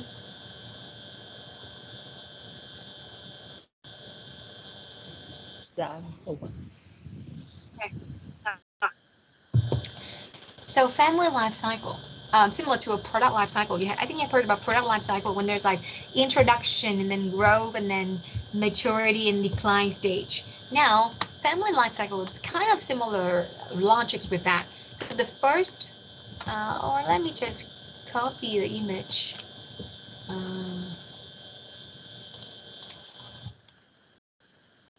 All right. Now, if you look at the screen, you can see a traditional family life cycle. When you're young adults, you live together without any children. Các bạn ơi, cô quên mất một cái điểm này ở trên. Cô bỏ lại một cái điểm này, xin lỗi. Cái makeup of the family household ấy, ngoài việc là parents and kids này, ngoài việc là nuclear này, nó còn một cái nữa đấy chính là single parent household. Khá là nhiều. Ở trong lớp PhD của cô nhá, trong lớp của cô có 10 người thôi.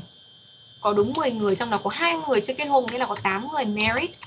Thì trong 8 người đấy có 1, 2, 3 chị.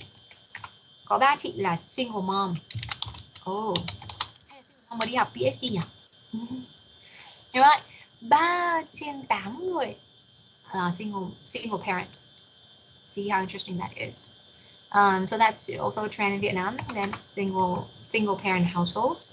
You also see that on the rise. And also single parent household meaning smaller house, similar to childcare service and housing in smaller apartments. Okay, we'll talk about this. All right. So that's something we forget to discuss, and I'm sorry about that. Now, the family life cycle.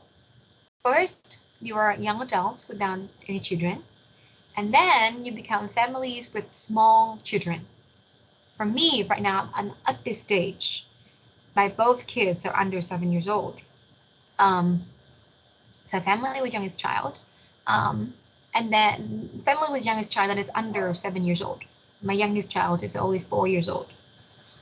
And when that child grows up, we have a family with youngest child 8 to 12 years old, and then older than 13 years old. Now, I have a question for you. Why do marketers care about under 7 and then 8 to 12 and then more than 13? Các bạn, cái mốc này, cái mốc dưới 7, 8 đến 12 hay là lớn hơn 13, nó có ý nghĩa gì ở đây? Nghĩa đúng không? Mà mình thậm chí là dành cả một phần trong cái chương này nói về cái đấy nữa cơ. Nào, under 7 thì sao? 8 to 12 thì sao? And then older than 13. Nào, bây giờ ngồi đoán theo các bạn như nào? I think it's different. Nghe chuyển cấp ạ. Ok, Liên vào chuyển cấp. Under 7 là là chưa học cấp 1 đúng không? Nhưng mà 8 đến 12 là cấp gì? Là tầm lớp 3, lớp 6 nó hơi dở dang nhiều. Tiểu học ạ, tầm tiểu học ạ.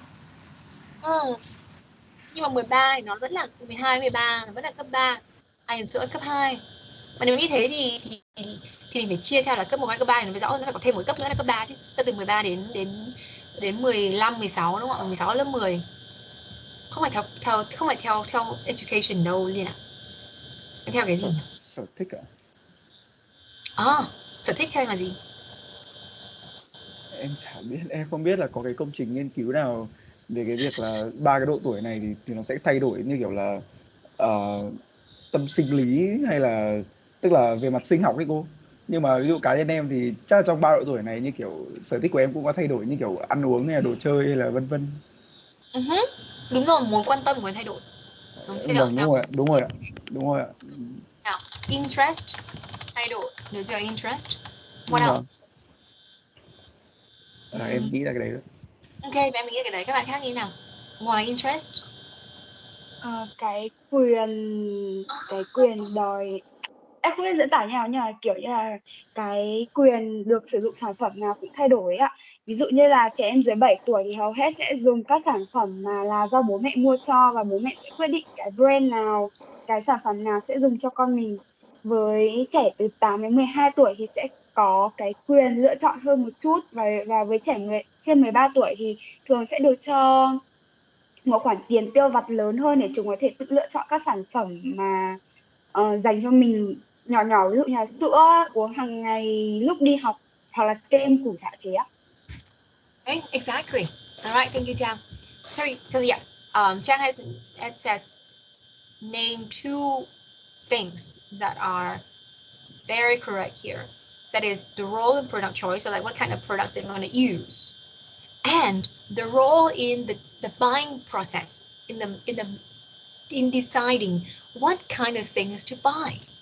So exactly under 7, you have interest, right? You buy kids product, baby products, and most of the time your parents will decide for you. Right? And you have no say. You don't have a clear without decide. Kids do not at this age do not have a clear preference, right? A clear preference of what to buy. Ví dụ bạn nhìn thấy các trẻ em chỉ là 3-4 tuổi đúng không ạ? Under 7, nó có thể có mong muốn là tự chọn quần áo để mặc. Đúng chưa? Nhưng cái quần áo mà nó chọn ý là những quần áo ở trong tủ quần áo của nó thôi. Đúng không ạ? Và tủ quần áo của nó là ai mua? Parents. Parents không mang nó đi ra siêu thị để chọn quần áo cho chính nó. Đúng không? Cho một em bé mà sẽ là tự mua ở đấy. Xong rồi nếu mà 3-4 tuổi thì có thể tự chọn quần áo trong tủ. Còn nếu nhiều em bé khác thì không quan tâm thì thôi. Right? So but anyway, parents are the one who decide. The kids do not know what they like yet. But now 8 to 12 years old là lớp mấy đấy? Từ lớp 2 cho đến lớp 6. Rồi. Nào bây giờ parents decide không? Không. Đúng không ạ? Parents start to listen to their children more.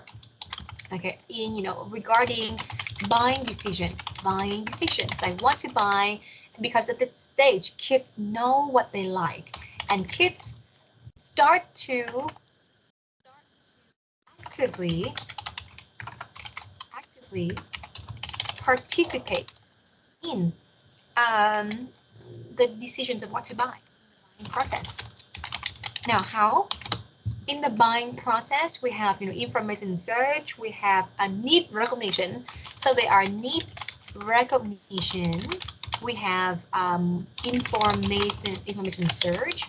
We have alternative evaluations. We have purchase and where to buy, and then we have post purchase. You see, we see the kids starting to be active in all stages of the buying process. They say, oh, I want this, I need to buy this. All of my friends are having having an iPad. It's easier for us to learn online. Bây giờ con cô không nói iPad đâu. Nó hay nó cô ném cho nó cái MacBook mà nó không chạm được vào ấy. Nó cũng ok. Không vấn đề gì, cô nghĩ là lớn lên sẽ đòi cái gì chạm vào được. Kiểu touch screen. Right, but they say, no, I need this, when they're older, they say, oh, I need an iPad to, so that I can learn better. information search. They may say that, quantitative evaluations, they may say that, oh, my friends are having this. I see, or my teacher is using this product, and I want to have the same product with my teacher or with my friends. Now that is information search. Or say, oh, là bạn của con dùng cái này không tốt đâu, toàn bị hỏng thôi. Đấy là quantitative evaluation. So they can have their own inputs in this stage. And also purchase, you can decide where to purchase. Maybe the list influential for kids. Parents usually decide where to buy and how much to pay or how to pay. Trả góp hay không trả góp, mua Viettel Post, điểm Viettel Store là thế giới di động gì đó. The parents can decide. So not so much a purchase stage, but post-purchase. You see post-purchase when the kids are the one who use it. Especially when the kids are the one who use it, then they can break it. They need to fix it. They are happy with it or not happy with it. All of those happen in the post-purchase, and it's from the kids. Right? So that with from 8 to 12. What about older than 13? Now, older than 13. Nó vẫn như thế này đúng không em? Tức là bây giờ bố mẹ sẽ quan tâm, ở đây là start to đúng không ạ? Và bây giờ nó sẽ là cái role, nó sẽ more pronounced. Okay, so we have more pronounced role of the teens. Bây giờ đến tuổi teen. Of the teen in the decision, in the buying decision. Buying decision là bố mẹ cũng nghe mình nhiều hơn đúng không ạ? Nhưng có một điều đặc biệt nữa với hội teen thì em biết không? Với teen nó còn một cái gì nữa rất quan trọng trong việc buying. Bố mẹ con nhỏ compare với bố mẹ của con tuổi teen ấy, thì có cái gì đặc biệt này trong việc mua sắm hay cái gì đấy của họ trong cuộc sống của họ?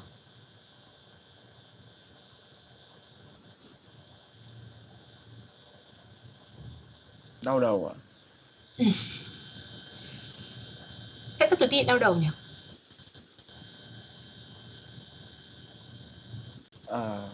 Em chả biết.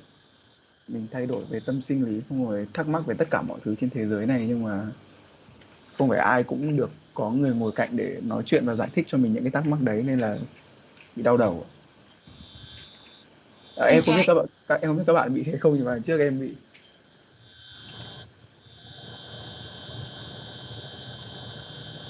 Thế thì nó liên quan gì đến việc mua sắm ở đây? Không, thật ra em chỉ tâm sự đấy thôi, còn đâu cái việc mua sắm thì em thấy là ví dụ trên 13 tuổi thì bắt đầu thích không còn thích mấy kiểu đồ chơi như kiểu Lego siêu nhân vân vân nữa, mà sẽ thích sờ đến mấy cái như kiểu đồ chơi công nghệ các thứ. Tức là với bạn con trai em nghĩ thì đấy thì sẽ thay đổi. Em nghĩ là đấy thì nó có liên quan chứ ạ? Nhưng mà nghĩ về mình đi bây giờ nhá, bây giờ không hỏi bố mẹ nữa, bởi vì bố mẹ các bạn mình không hỏi bố mẹ mình không biết. Mà nếu mà là các bạn thì chính các bạn nghĩ về cái thời mà mình tuổi teen đi, hồi các bạn học cấp 2 ấy, nào có cái gì rất thay đổi so với việc là hồi các bạn học cấp 1 hay cực kỳ thay đổi so với bây giờ không? Hồi cấp 2 nó có experience cái gì không? Mà cảm thấy rất đáng kể trong việc mua sắm sản phẩm ấy. Có ạ. Đồ lót ạ. Ok, kia gọi là đồ lót, alright. Bắt đầu quan tâm đến đồ lót chẳng hạn. Ok, rồi. Ngoài cái đấy còn cái gì không? Sáp vuốt tóc ạ. Cái vuốt tóc, đúng rồi, đây nha, là bọn nó kể cô sẽ nói là biết được đấy là cái gì. Các kể có những cái ví dụ đơn lẻ đi. Cô sẽ đọc tên là cái category của mình. Nào, pronoun role, decision nào. Tóm lại là các bạn quan tâm đến nào, các bạn thì bảo là đồ lót là decision lịch sự underwear. Mức lingerie nhỉ? Alright, underwear. Cái gì đấy mà nó là gel, cái gì hair gel. Nào, hồi các bạn quan tâm đến cái gì? Mong muốn được mua cái gì? Đàn guitar, giày trượt patin, xe đạp, vân vân. Kiểu mấy cái đồ để chơi thể thao ấy ạ. Quật cầu lông rất. Patin cái gì? Để thấy đi. Patin thôi cô. Đấy. Cô biết chuyện nào? Ok, and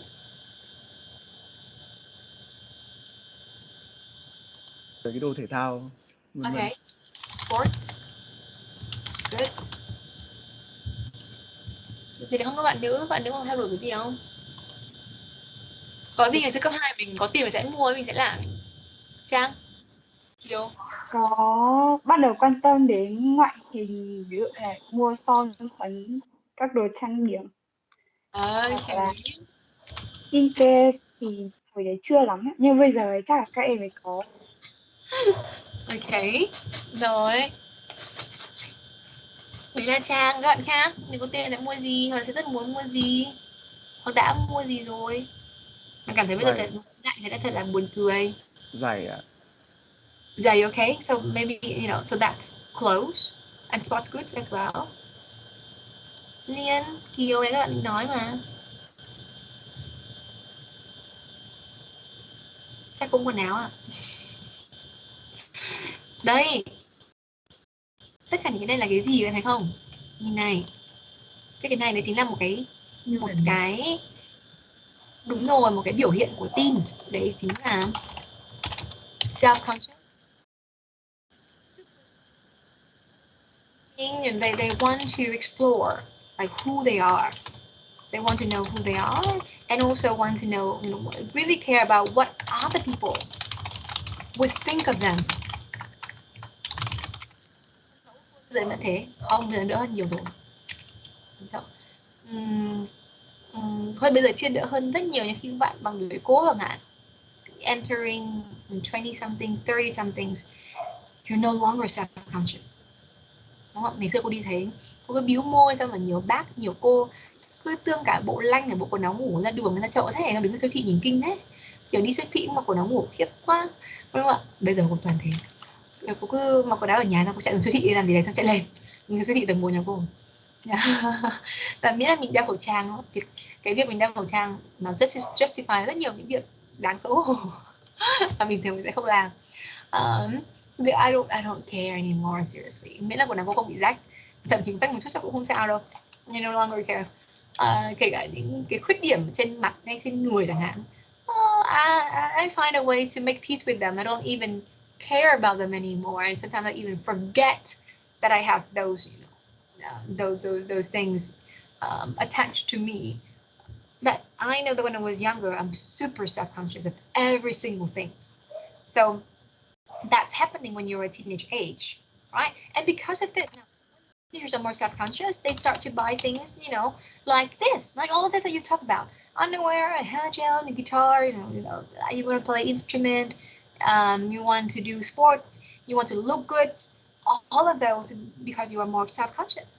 So here, the parents have to keep up with a teenager's new lifestyle. And parents with teenagers spend the most money on their kids. Không phải là cấp 3, không phải là đại học. Ở đại cấp 3 thì một chút cấp 3, 18 tuổi vẫn là ok, 18 tuổi ở Việt Nam vẫn là 18 tuổi vẫn là teen, right? So không phải đại học, nhưng bây giờ các bạn là đại học rồi, không phải là teen nữa rồi. Hay là với trẻ con under 7 hay under 12 years old, đúng không? Họ dành không nhiều tiền đâu. Nhưng mà cái lứa tuổi này, cái teenagers này, parents have to spend the most money on their kids. Các bạn đồng ý thế không? Có đồng ý là bạn cảm thấy các bạn tốn tiền của bố mẹ nhất trong cái giai đoạn các bạn hồi cấp 2 không? Em cũng không biết cô ạ, tại vì hồi cấp 2 tiền học thì nó cũng bình thường, không bị đắt như bây giờ. Không, Tức bỏ là có tiền học. thế thì đúng. Ok. Đúng không? Bây giờ bạn có thể conscious hơn một chút, bạn muốn cái gì bạn sẽ đi làm để bạn có thể kiếm tiền, hay là bạn biết là nó đắt và bạn biết là nó rẻ hay gì đấy, thì bạn có quan tâm đến cái giá cả. Bạn cảm thấy là và bạn cũng có được một cái understanding về cái your family finance situation, right? You know that maybe it's too much to ask your parents. Now you are an adult. You know about those things, but when you are younger, you don't. What you care about is what other people think of you, and you don't care how much it's going to cost, as long as you think you will look good having that product, and you will nag your parents until they have to give up and buy you that things, and you feel extremely unhappy. You want to cry, you want to tantrum, only because you cannot have those things. Your parents will not buy you those things. And that happens when we're teenagers. So that's very interesting. Why they decide to divide the family life cycle into, under 7 to 8 to 12 and then 13 years old and over because of that. Okay. So, and even so, in order to keep up with the teacher's new lifestyle, now a lot of parents, spend more on their kids while reducing spending on themselves or on the house. This is true from most families, right? Your moms will make the most sacrifice when living with a teenager. In order to buy you a good pair of sport shoes, she will not buy a new pair of high heels to go to work because she needs to compensate, buying shoes for you. And we see that this is a pattern that marketers are interested in. You buy less thing for yourself, and you tend to.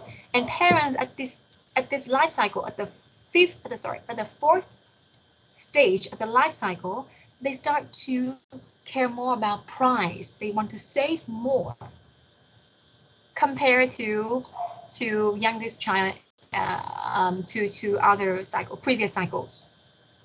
Bây giờ cái việc spending cho con của cô nó chả là cái gì cả. Và cô thường xuyên gần như cô không mua gì cho nó. Cô mua gì cho nó nhỉ? Chắc chỉ mua đồ chơi. Sách thì cô mua từ lâu rồi. Sách thì cô mua từ ngày xưa cô sang Mỹ thời gian này là cô mua rất nhiều sách ở Mỹ, cả một vali toàn sách rồi. Cho tất cả các lứa tuổi đến tận bây giờ vẫn đọc sách mua ở Mỹ về. Maybe đọc sách có một chút thôi nhưng nó không phải là thường xuyên.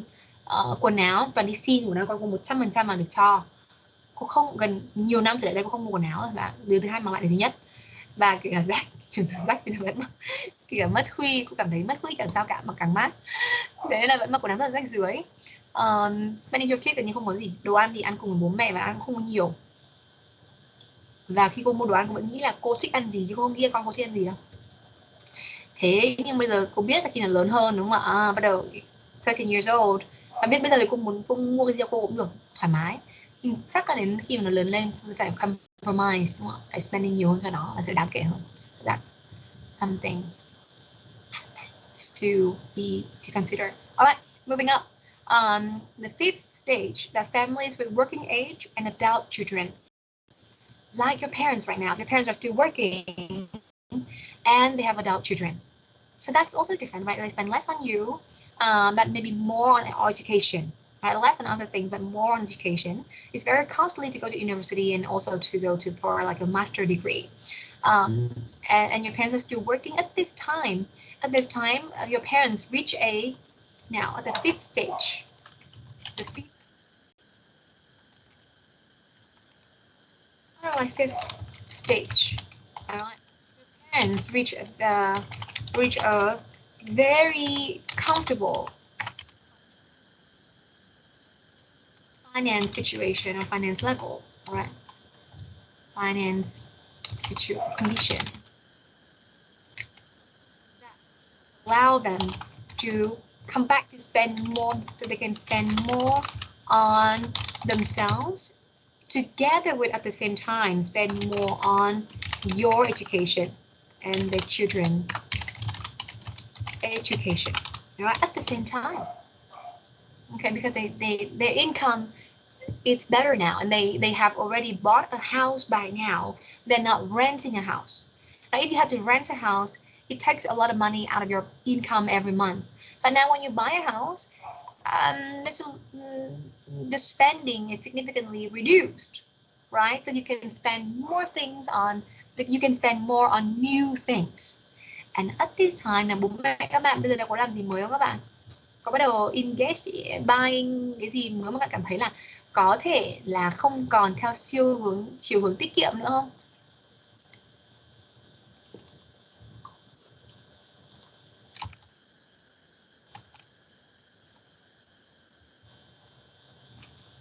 Các bạn, bố mẹ các bạn bây giờ có bắt đầu mua cái gì nữa không? Mà cảm thấy là không phải là một món đồ để tiết kiệm, Mà là bố mẹ bạn thích mua sở thích không? Nó có thể là khá tốn kém. Quần áo ạ.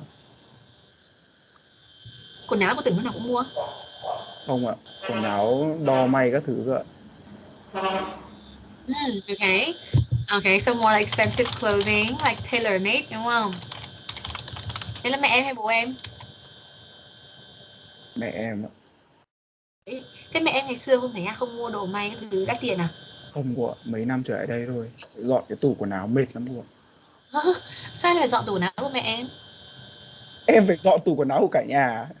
Thế sao thế? Tại vì không ai dọn à. Người ta phải dọn cái kiểu đế tủ người ta trong phòng người ta mà, thế mình nhảy vào đấy mình dọn, mình mở ra mình làm gì đâu. Sao lại thế? Tại vì em thấy nó cứ bị bừa bộn nên em dọn thôi. Ôi mọi người đấy. Dạ. Em kiểm tra tủ quần áo bố mẹ em mà sao biết nó bừa bộn? Em xem tủ quần áo của cả nhà luôn. Không, thật ra là nhà em có 2 cái tủ thôi mà có tận 4 người ấy cô. Xong rồi chủ yếu toàn là đồ của mẹ em nên là, tức là ở đâu có đựng đồ của mẹ em nên là đấy, nên là em dọn tất. Có đấy em ngứa mắt. Ok. Nổi, ôi thích nhở. Đấy, nhưng sao này con trai cô được như em? Đứa con cô bây giờ nó cũng có 6 tuổi thôi mà nó khá ngứa mắt với cô rồi. Và nó cũng Thật ạ. thật, nó rất hay đi dọn đồ và rất hay cảm thấy rất hay nổi hứng lên. Tầm một tuần một lần nó sẽ nổi hứng lên là đi dọn tất cả mọi thứ trong nhà. Và rất nhiều thứ là cũng nhiều đồ là của cô, đa số những đồ bừa bộn trong nhà là của cô. Thì cô là người cực kỳ bừa bộn. Đấy là điểm yếu lớn nhất của cô. Đấy là siêu bừa bộn. Và cô rất hài lòng với sự bừa bãi. Cô không còn phải nóng bừa bãi. Thế nhưng mà chồng cô thì give up, chúng rất là lười, cũng không quan tâm. Nhưng mà con của cô thì nó cảm thấy không chịu nổi và nó phải đi dọn hết tất cả mọi thứ lại và quẳng tất cả những thứ mà nó có thể ngứa mắt đi, và nó rất sợ vì nó sẽ vứt đi giấy tờ của cô nếu cô để linh tinh như ở bài thi của các bạn, nó đã từng vứt đi một lần rồi, tầm cái đây vài tháng. Thế nhưng may cô đã recover lại được. Đấy như thế. Interesting, right? So okay. Parents spend more on themselves, like expensive clothing, or they may buy a fancier car.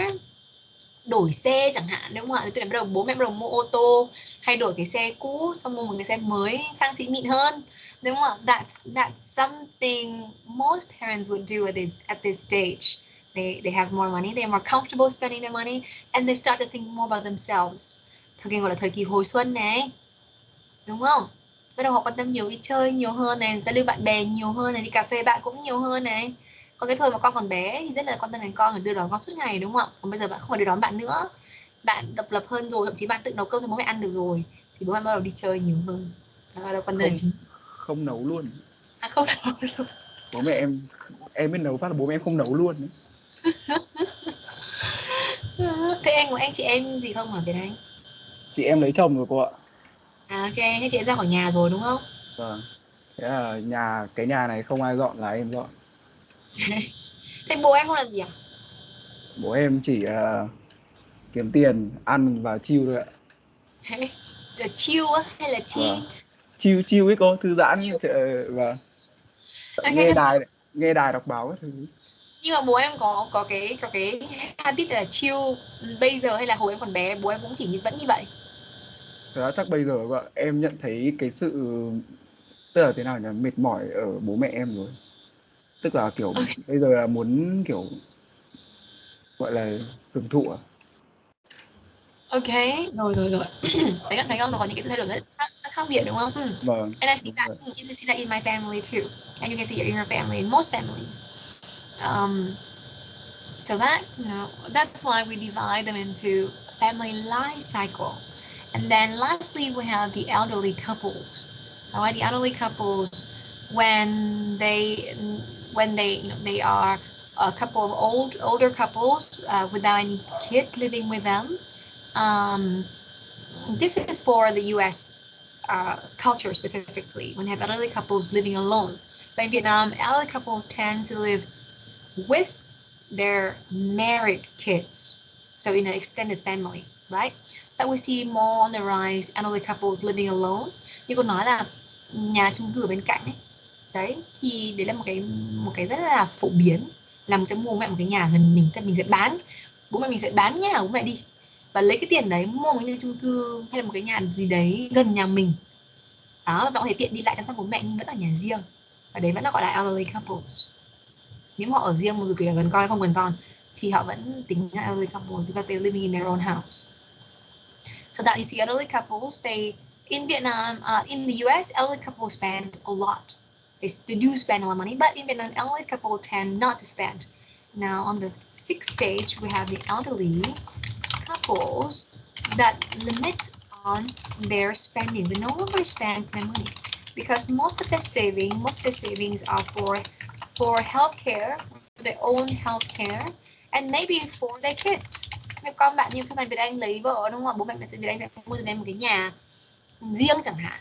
And so that go all their savings by tỷ đúng không ạ? Now they save some for their healthcare in the future, but then they already spend for their kids. That's why they have not much to spend anymore. Và tôi họ cũng Việt Nam cũng có một cái văn hóa nữa là nếu mà mình tiêu tiền quá mức mà không cho con cái thì đấy là bố mẹ rất là tồi. Đấy là cái belief đúng không ạ? So you know, parents, especially grandparents, try to limit their spending. They try, không phải họ tự limit on their spending. They start to think more and more, and a lot of time, a lot of them no longer make purchase decision. Mua cái gì cũng là con mua cho, chứ họ không đi mua. Họ chỉ mua đồ ăn là căng này. Alright, but they don't buy any other things. Furniture, they don't buy furniture. They don't buy vehicles. Nothing. Their kids will buy it for them. So that's something for elderly couples. And remember, in Vietnam, mostly, except for food, okay, thậm chí các thực phẩm chức năng đúng không ạ? Cũng là bố con cái mua cho, nên các nhìn thấy này, thực phẩm chức năng sẽ quảng cáo cho caregiver chứ không phải cho the elderlies, right, for caregivers.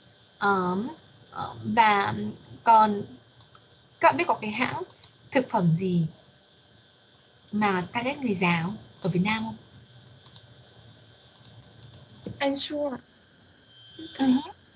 Chính xác, Ensure. Nhưng còn cái nào, cái Ensure đây, cô có một cái ví dụ về Ensure, ra cô đang dở ra cho bạn xem đây. Nhưng còn cái gì mà chỉ bán dành riêng người già, tức là họ trực tiếp tiếp cận người già để bán cho họ. Bỉm đúng không cô? Già mà phải bảo bỉm thì không còn ai make that decision nữa đâu.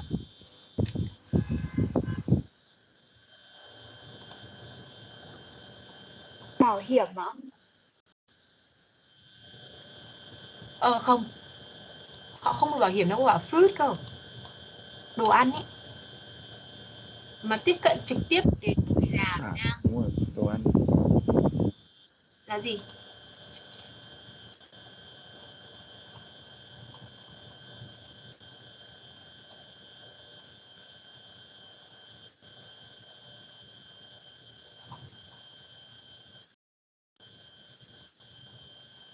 Hãng gì mà đến những khu dân cư, đến chỗ tập thể dục của các cụ và marketing ở đấy?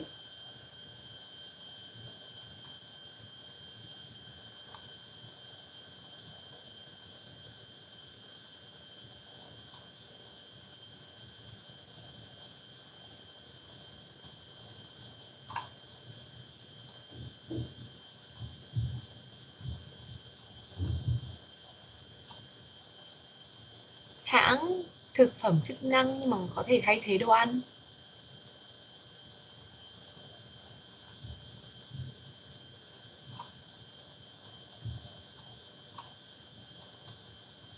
Các em không biết cô. Herbalife. Đúng rồi, Herbalife. Đúng không? Herbalife sẽ target những người phụ nữ lớn tuổi và cả các ông bà già là uống Herbalife tốt sức khỏe, thay vì ăn thì không hấp thụ ở đâu, nên là uống cái này đi, đúng không? Vừa tốt mà sạch sẽ rồi an toàn rồi hấp thụ rất là và cũng không tin Herbalife. Right? Nhưng mà cái mà họ đang làm, người ta tin là như thế. Right? So that you see, very limited products in Vietnam target elderly couples, only for some exception that includes Herbalife. Okay, so now I want to show you the last thing I want to show you here is the project that I've done with Ensure. Em hỏi Well, một chút được không? em hỏi Em đi. xin phép hỏi câu ạ. Về cái under 7 nhá, thì hiện tại em đang thấy có nhiều trẻ em hiện nay kiểu có quyền quyết định hơn trong khi mà mới under 7 do quảng cáo ấy ạ. Ví dụ như là cháu em nay 4 tuổi thì cái việc mua hàng của nó đúng là được quyết định bởi bố mẹ, nhưng mà nó sẽ bởi vì xem quảng cáo của sữa Cool hoặc là Vinamilk thì nó sẽ nói với bố mẹ là hôm nay con muốn uống sữa Cool và sữa Vinamilk, bố mẹ mua cho con đi. Thế thì cái việc quảng cáo này nó có ảnh hưởng đến sự thay đổi ở cái life circle family như thế này không ạ? Ok. Rồi, đấy là cái phần ethics mà cô nói vừa nãy. Cô nói với các bạn là trẻ con nó rất là thú vị nên mình sẽ dành một phần ở cái bài này là cái quảng cáo, đúng không? Em xin lỗi. Một phần ngoài này với trong có một cái cô đang định nói với các bạn. Sau cái phần sau ví dụ này chính là về cái ethics ở trong children advertising. Được chưa? Advertising. Và nó có thay đổi ở đây thì mình tí nữa cô nói về cái từ Trang nhá. Trang nhá. Vâng ạ. Thank you for reminding me for số 4. Alright. Nào cô sẽ xem một cái ví dụ đã. Nốt cái phần về family ở đây. Từ nha, cô share screen. Cô làm cái ensure cái đây mấy năm rồi. Thế nên là giờ nó vẫn là confidential đấy, nên là các bạn cũng biết là cái buổi này được record lại. Nhưng mà các bạn đừng public nó nhé. Vì nó vẫn là confidential. Đây. Các bạn nhìn thấy cái đợt này là ensure nó chưa hề có cái hình này này. Các bạn nhìn cái hình này các bạn là cái hình gì không? Cái con chỉ trên màn hình ấy. Mình nó có cái giải này này, những cái sọc này. Là cái gì biết không? Bóng. Rồi, chính xác, đó là khối cơ. Trước đây ensure ấy nó không hề có cái này. Và cái dự án này là cái dự án bắt đầu explore xem là cái quan tâm đến cơ ấy. Đấy, nó bắt đầu ngày xưa ensure nó chỉ là thông thường mà không có cái giải này, nhưng bây giờ nó có, bởi vì nó đang muốn target cái cơ bắp, cái sức mạnh của khối cơ để duy trì vận động. Đây và đây là cái ngày xưa khi nó làm. Nó có rất nhiều cái concept, và concept này là để target chính những cái người già. Ví dụ nhá, nghe cái câu chuyện của nó trong cái cách mà nó xây dựng cái product concept đã biết là thay người già rồi. I take care, ai mới là người già mà. I take care to maintain my health because I want to remain active and do the things I enjoy every day for myself and with my family.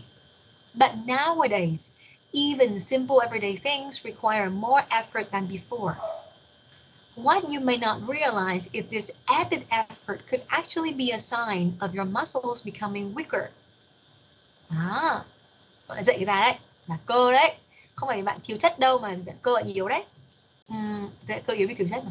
It's the muscles that give you strength to reduce the strain on your bones and joints. Nên nếu mà bạn đau xương và đau cơ, đau khớp đúng không?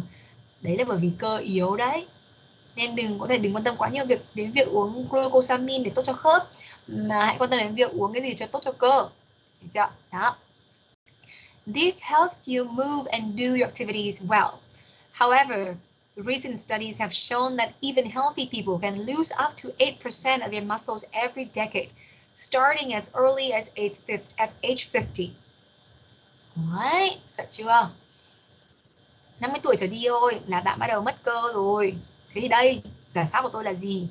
Ensure Gold helps improve and maintain your muscle strength while giving you the complete nutrition required to make your everyday activities feel easier to do. Đó, blah blah. Đây, câu của bạn đây. Your muscles, but stronger. Đó. Cái hình ảnh nó đưa ra trong quảng cáo, nó ra cái hình này. Ok. Hoặc là hình này nó rất nhiều hình cho bạn chọn. Research của cô là để cho người ta chọn xem là thích cái nào, và cái nào là cho người ta dễ hiểu nhất. Là đây là nói về khối cơ. Right. Sau đây có một hình thức dạy như là ensure như của là kỹ sư để xây cơ của bạn. Đó. Bởi vì cái dinh dưỡng HMB nó chất đạm, nó chất protein. Và protein thì cơ thì là phải có đạm đúng không? Thì là protein để ấy vào. Và đây bạn nhìn này, họ dùng hình ảnh của một người đàn ông đúng cái lứa tuổi mà họ muốn, và họ cho mặc một cái cape, một cái gọi là cape, gọi là cái gì, áo choàng của siêu nhân ấy, và gọi là tiếng Anh gọi là super gardener, là siêu làm vườn rất là khỏe. Đấy, và họ dịch xem là Người Việt Nam thích dịch là super siêu làm vườn hay là người làm vườn phi thường, nhưng mà cái ý này không được người Việt Nam quan tâm lắm, bởi vì người già Việt Nam không quan tâm từ superhero, nên là họ không hiểu được cái văn hóa superhero và không appreciate được cái concept này, thì cái này bị drop rồi. Xin bạn HMB biến bạn trở thành siêu làm vườn, đúng không? Đây mà họ cho bạn chọn tất cả những cái câu mà bạn muốn để gọi là tagline đó. Rồi đến tiếng Anh họ dựng tiếng Việt thôi. Đây có những cái concept khác, ví dụ như đây, seeing changes in your strength.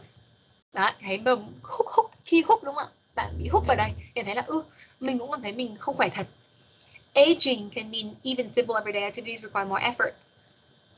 This could mean a decline in strength caused by declining muscle mass, reduced intake of important nutrients, and declining ability to absorb essential nutrients from the gut. Từ dạ dày là bạn không hấp thụ được những chất dinh dưỡng cần thiết nữa. Lên một hướng đi khác nhá. After the age of 40, muscle decreases by 8% each decade, and impaired absorption of essential nutrients makes it harder to rebuild muscle. Vậy thì use daily, and your goal is clinically proven for vitality, energy, and strength. Now enhanced with special probiotics, BC30, to ensure that the protein and nutrients you consume are absorbed and utilized for muscle health. Cái này còn thêm một cái nữa, đấy chính là sự tiêu hóa không được tốt. Bây giờ nó bổ sung thêm cái probiotic, kháng cái gì lợi khuẩn để cho bạn tiêu hóa tốt hơn. Đấy, nó giải thích là có những cái gì. Đó. Rồi rất nhiều những cái concept khác nữa. Đây còn là blood flow nữa. Nó test tất cả những cái này để xem là người lớn tuổi ở Việt Nam ấy, thì họ thích cái gì. Tuần hoàn máu là vấn đề này, nên họ bổ sung cái sắc tố thực vật flavonoids là chất chống oxy hóa, rồi giúp đàn hồi mạch máu. Đấy, nó rất nhiều những cái concept khác nhau. Đó. Và nhiều quá, siêu nhiều, thấy không? Đây là công việc của agency đấy, họ phải nghĩ ra những cái này đấy. Và có một cái nữa họ test rất thú vị nhá. Đấy là họ test một concept mà nó ở cuối cùng, bởi vì nó cũng chỉ đang gọi là test the water thôi, thì đang thử thôi. Đấy chính là phiên bản P là plant based, không đến từ sữa bò nữa mà đến từ sữa động vật, sữa thực vật. Bởi vì họ bảo là sữa thực vật thì nó tốt, cái nguồn protein nó tốt hơn và dễ tiêu hóa hơn. Đấy. Đây này, I know that getting the right nutrition is important for my health and well-being, but I don't have the habit of drinking dairy milk. Những người mà không quen uống sữa bò, người già ở Việt Nam từ không uống sữa bò, đúng không? As it may make my tummy upset, họ còn thậm chí bị dị ứng nặng nữa. And all the nutrition products seem to be dairy milk based. Tất cả đều là sữa bò. Vậy thì solution của tôi là ta-da! And new ensure dairy free hoặc là plant based protein, đúng không? Đấy. High quality protein from non-animal sources. Đó. Và cái source đến từ beans này, họ test xem là nó thích cái nào nhất. Đến từ bean này, hay đến từ nut, brown rice và soybean, hay đến từ almonds, xem người già thích cái nào nhất. Và người Việt Nam đố biết thích cái nào. Là thế các bạn. Nếu mà bố mẹ các bạn hoặc là ông bà các bạn, rồi bố mẹ đi trên 50 tuổi, một cái hay là bác lớn tuổi ở nhà bạn, thì sẽ prefer cái nào, bạn có đoán được không? Soybeans, ok. Các bạn brown rice. Cái này gọi là cái gì nhỉ? Sữa gạo lứt, nước cái gì gạo lứt, đúng không? Có bạn nào nghĩ là real almond không? Hạnh nhân.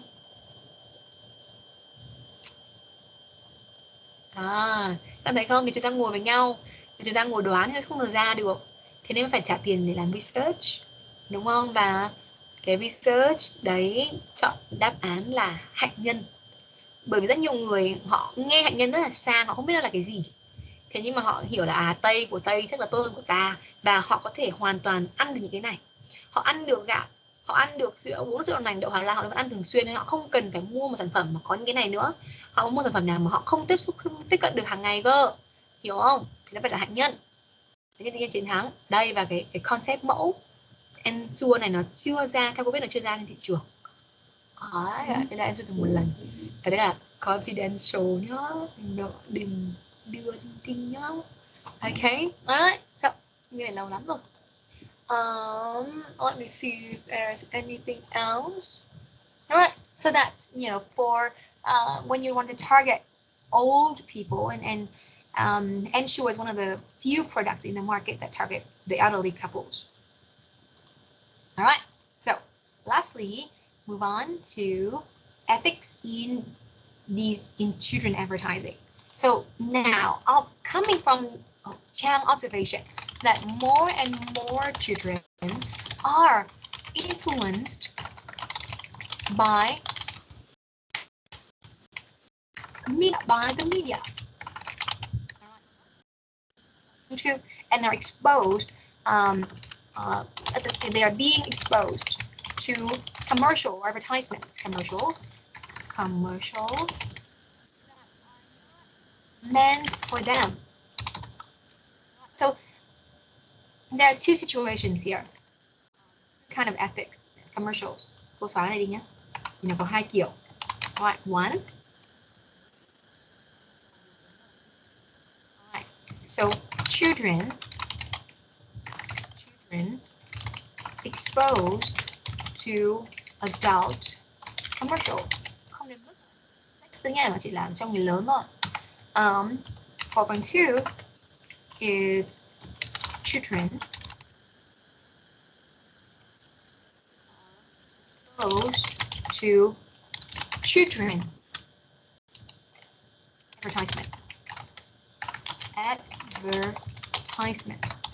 Okay, and that's two kind of ethics, and we see that a lot of children nowadays, because they're exposed to commercial advertisement, they want to make their own decisions even though they are at a very young age, right? So that's an observation, and the reason for that is because they're exposed to commercial at an early age. Now, is that ethical? Is it the right things to do? When children are exposed to adult commercials, what do you think? Now, is there any ethical concerns here? Okay. Đây nhá, ví dụ nhá. Trẻ em, lấy ví dụ rất là đơn giản đi, là trẻ em xem TV và xem kênh hoạt hình chẳng hạn. Và trong cái buổi chiếu hoạt hình của nó thì lại chiếu quảng cáo cho người lớn. Như là chiếu những cái gì mà cho mẹ hay là bố hay dùng chẳng hạn. Thế thì nó có ethical issue ở đây không các em?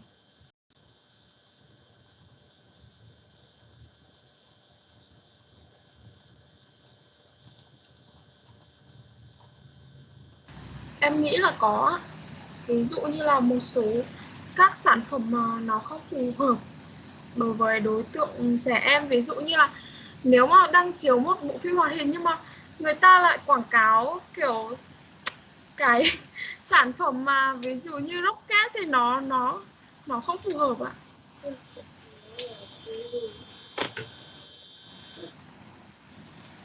Okay. Chờ cô chút.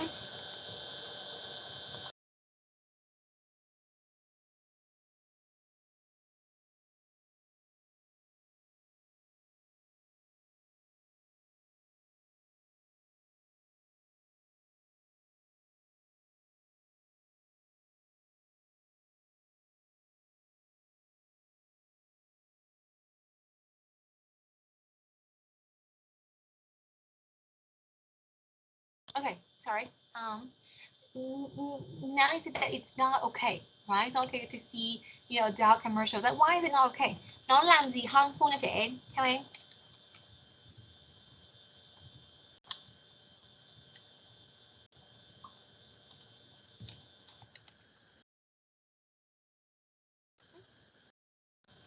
Như này cô nói, hồi nãy Liên nói là đúng không Liên?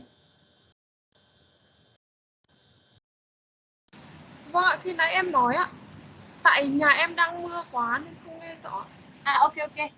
Em nhưng mà có gì không tốt với việc là xem quảng cáo người lớn là gì anh? Cô nói lại được không ạ? Cô bảo là có gì không tốt khi xem quảng cáo của người lớn? Thì như cái ví dụ của em ấy thì là khi mà người ta chiếu quảng cáo đối với những sản phẩm mà chỉ dành riêng cho người lớn nhưng mà nó thực sự nhạy cảm ấy, ví dụ như là sản phẩm về tăng sinh lực của nam giới như Rocket thì nếu mà chiếu trong cái chương trình về thiếu nhi hay là các bộ phim hoạt hình ấy thì nó thực sự không phù hợp ạ. Cái target, cái độ tuổi không đúng ạ. Về vấn đề của Liên nói đúng không? Liên just mentioned the product that is adult sensitive, and I agree. But not only adult sensitive products, but also the appeals used in advertisement to attract adults, like sex appeals, like sexy girls, you know, like a hot man, you know, sexual attractions, all those things, or even like pranks that you play on each other. As an adult, it's fun. But as kids, you may do those things. The kids may copy those pranks and they don't understand the consequence. So all the kind of appeals that use an advertisement for adults, when children see them, it's caused children harm, a lot of harms. Not only that, còn một trường hợp nữa, quảng cáo của người lớn nhưng mà lại đang thực sự hướng tới trẻ em chứ không phải là người lớn. Và hôm qua cô vừa làm cái này, cô vừa nói với bạn ấy xong thì cô test. Hôm qua cô dạy, hôm qua mà là thứ Bảy, cô dạy lớp chị quảng cáo rất thú vị. Có một cái đấy là cô nói về việc những cái quảng cáo ấy của những cái hãng ấy dành cho người lớn nhé, sản phẩm cho người lớn nhé, nhưng mà nó lại đang muốn mở rộng thị trường cho trẻ em. Và để mở rộng thị trường trẻ em ấy thì nó làm gì các biết không? Nó không thay đổi sản phẩm, nhưng mà cái cách nó quảng cáo ấy thì sẽ hấp dẫn trẻ em. Rất thú vị. Đây, ví dụ các bạn biết có cái hãng nước uống nào, có cái hãng nước uống nào mà đang target trẻ em không? Không nên cho trẻ em uống, nhưng mà rất nhiều trẻ em đang uống nó không?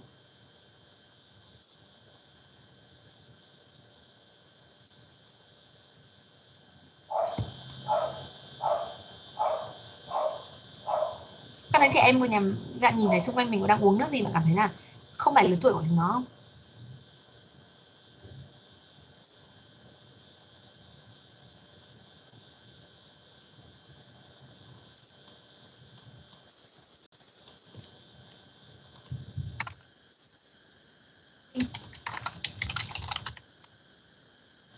Đây, và cô nói về cái chuyện đấy, về cái chuyện là khi họ muốn extend market và họ muốn cho trẻ em ấy, thì họ dùng cái appeals, họ dùng cái cách hấp dẫn ấy, để trẻ em sẽ bị dám mắt vào và xem.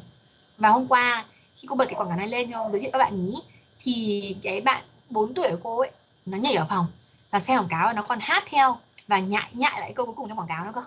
Và đấy là gần như một cái experiment cực kỳ thú vị để các bạn thấy được ngay là cô bật trong cái lớp học quản trị quảng cáo ngày hôm trước ấy, cô bật tất nhiên quảng cáo các bạn xem, nhưng con cô ở phòng ngoài nó không vào.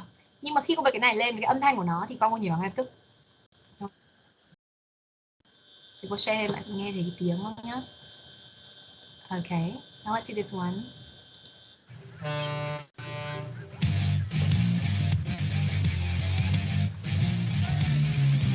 Sting với công thức có chứa nhân sâm cùng vị dâu sảng khoái cho bạn nguồn năng lượng bứt phá.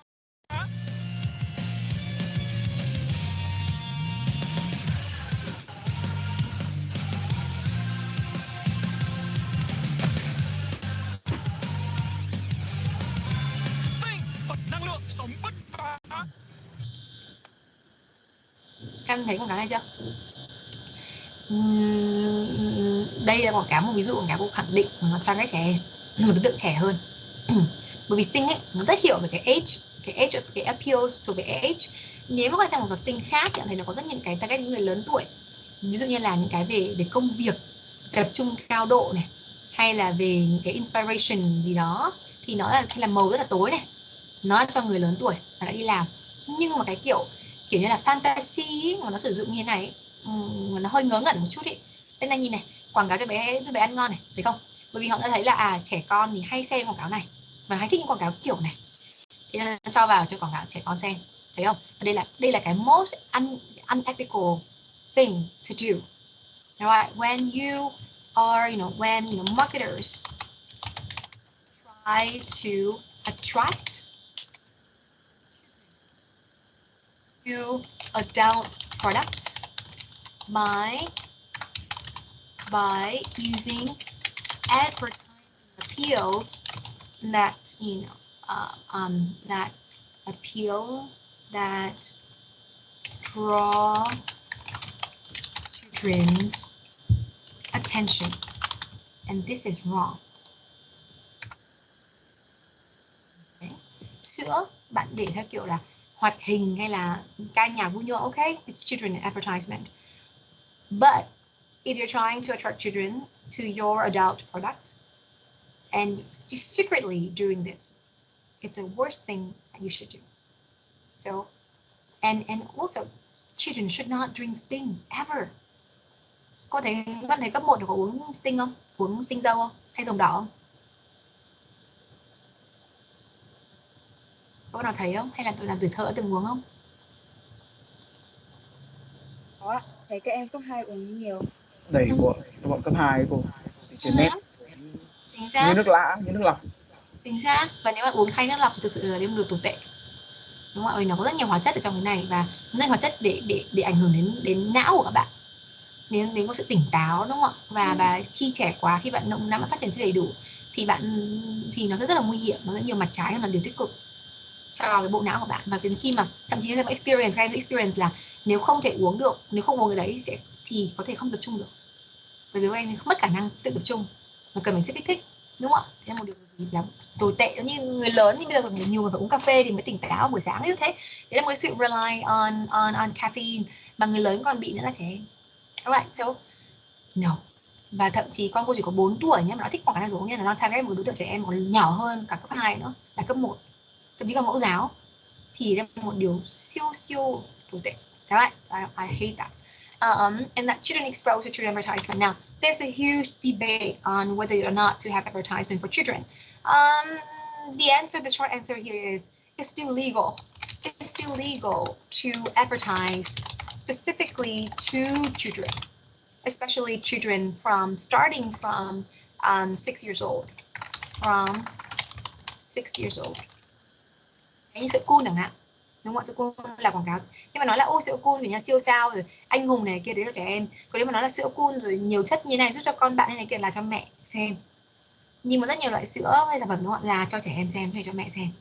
So it's legal, but to some degree it depends on your your judgment call whether it's ethical or not.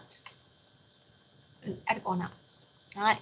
So to me, when they advertise something that now it's become unethical. This become unethical when they're trying to sell some products that are, potentially not good for the kids. So like unhealthy products, something that too salty, for example, or is processed food. So products that are unhealthy for children, and also if they try to sell products that could, the way that they advertise a product could have negative consequences on the behavior, not the knowledge and behavior of the children, then I do think it is unethical. Right? So when the kids copy something, they learn something wrong from you, and they copy some bad behavior from the advertisements, then it's bad. Thì trẻ em rất bị hấp dẫn bởi hành động xấu, các bạn biết điều đấy. Và nhiều khi nó là unintentional, nhưng mà bố mẹ có thể là unintentional, nhưng các marketer họ làm research rồi họ biết họ không còn là unintentional mà là intentionally, thì đấy sẽ là unethical, đúng không ạ? Như khi cô đọc chuyện là con cô một chuyện gọi là decibella, các bạn biết decibel không? Decibel là cái để đo âm thanh ấy.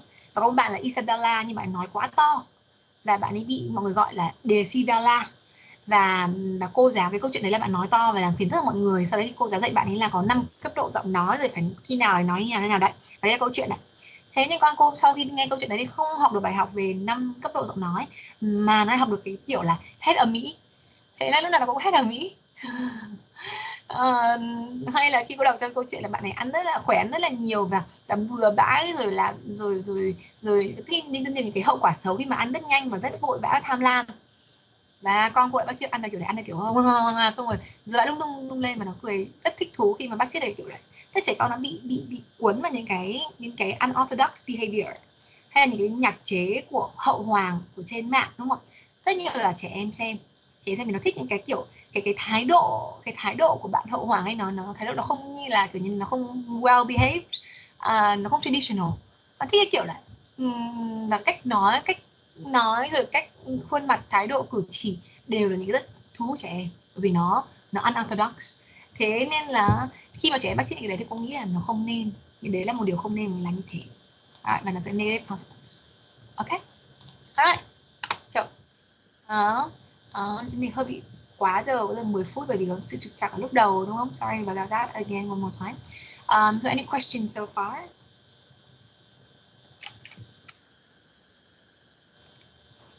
Cô quên không share lại màn hình, quay trở lại cái của cô này. Bạn nào muốn chép nốt đoạn cuối thì đây.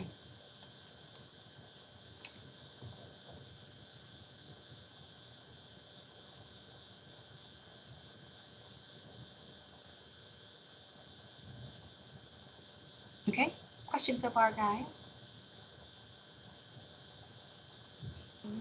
Not yet. Okay. All right. If you don't have any questions, I'll let you go.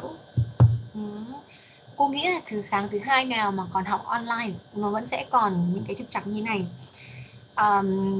Đấy, cô bảo các bạn là bởi vì con cô học lớp 1 nên là nó rất nhiều vấn đề và nó đang ngồi một mình, thì sáng thứ hai thì chồng cô cũng dậy, cả hai vợ chồng đều dậy học, cũng có một phòng và con có một phòng, thành ra là sẽ rất nhiều những cái distraction xảy ra mà cô không biết phải làm như thế nào khác, vì cô không có sự giúp đỡ của ông bà hay là người giúp việc, thành ra là rất mong các bạn thông cảm với chuyện đấy và hy vọng là chúng ta sẽ thể sớm quay trở lại bình thường để không bị ảnh hưởng như thế này nữa.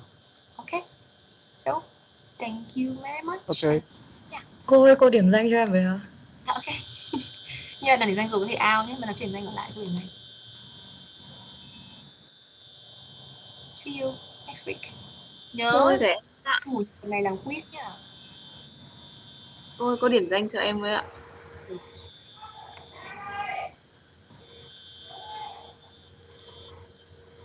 Ok em ơi. Từ trên xuống dưới nhá. Khó. Trần Ngọc Huyền ạ. Ok. Đâu sẽ đấu hình xong. Cao Bảo Ngọc ạ. Cao Bảo Ngọc. Ok. Bùi Hiếu Ngân ạ. Ngân rồi. Còn nước Hiệp ạ. Hiệp. Ok. Cô cho em hỏi một tí là em là Cao Minh Châu ấy ạ. Thì cái lúc ý em điểm danh lúc em bị lag, xong rồi em không biết là cô đã nghe thấy tên em chưa. Nghe rồi cho ạ, cô điểm nghe rồi. Dạ vâng, cô ạ.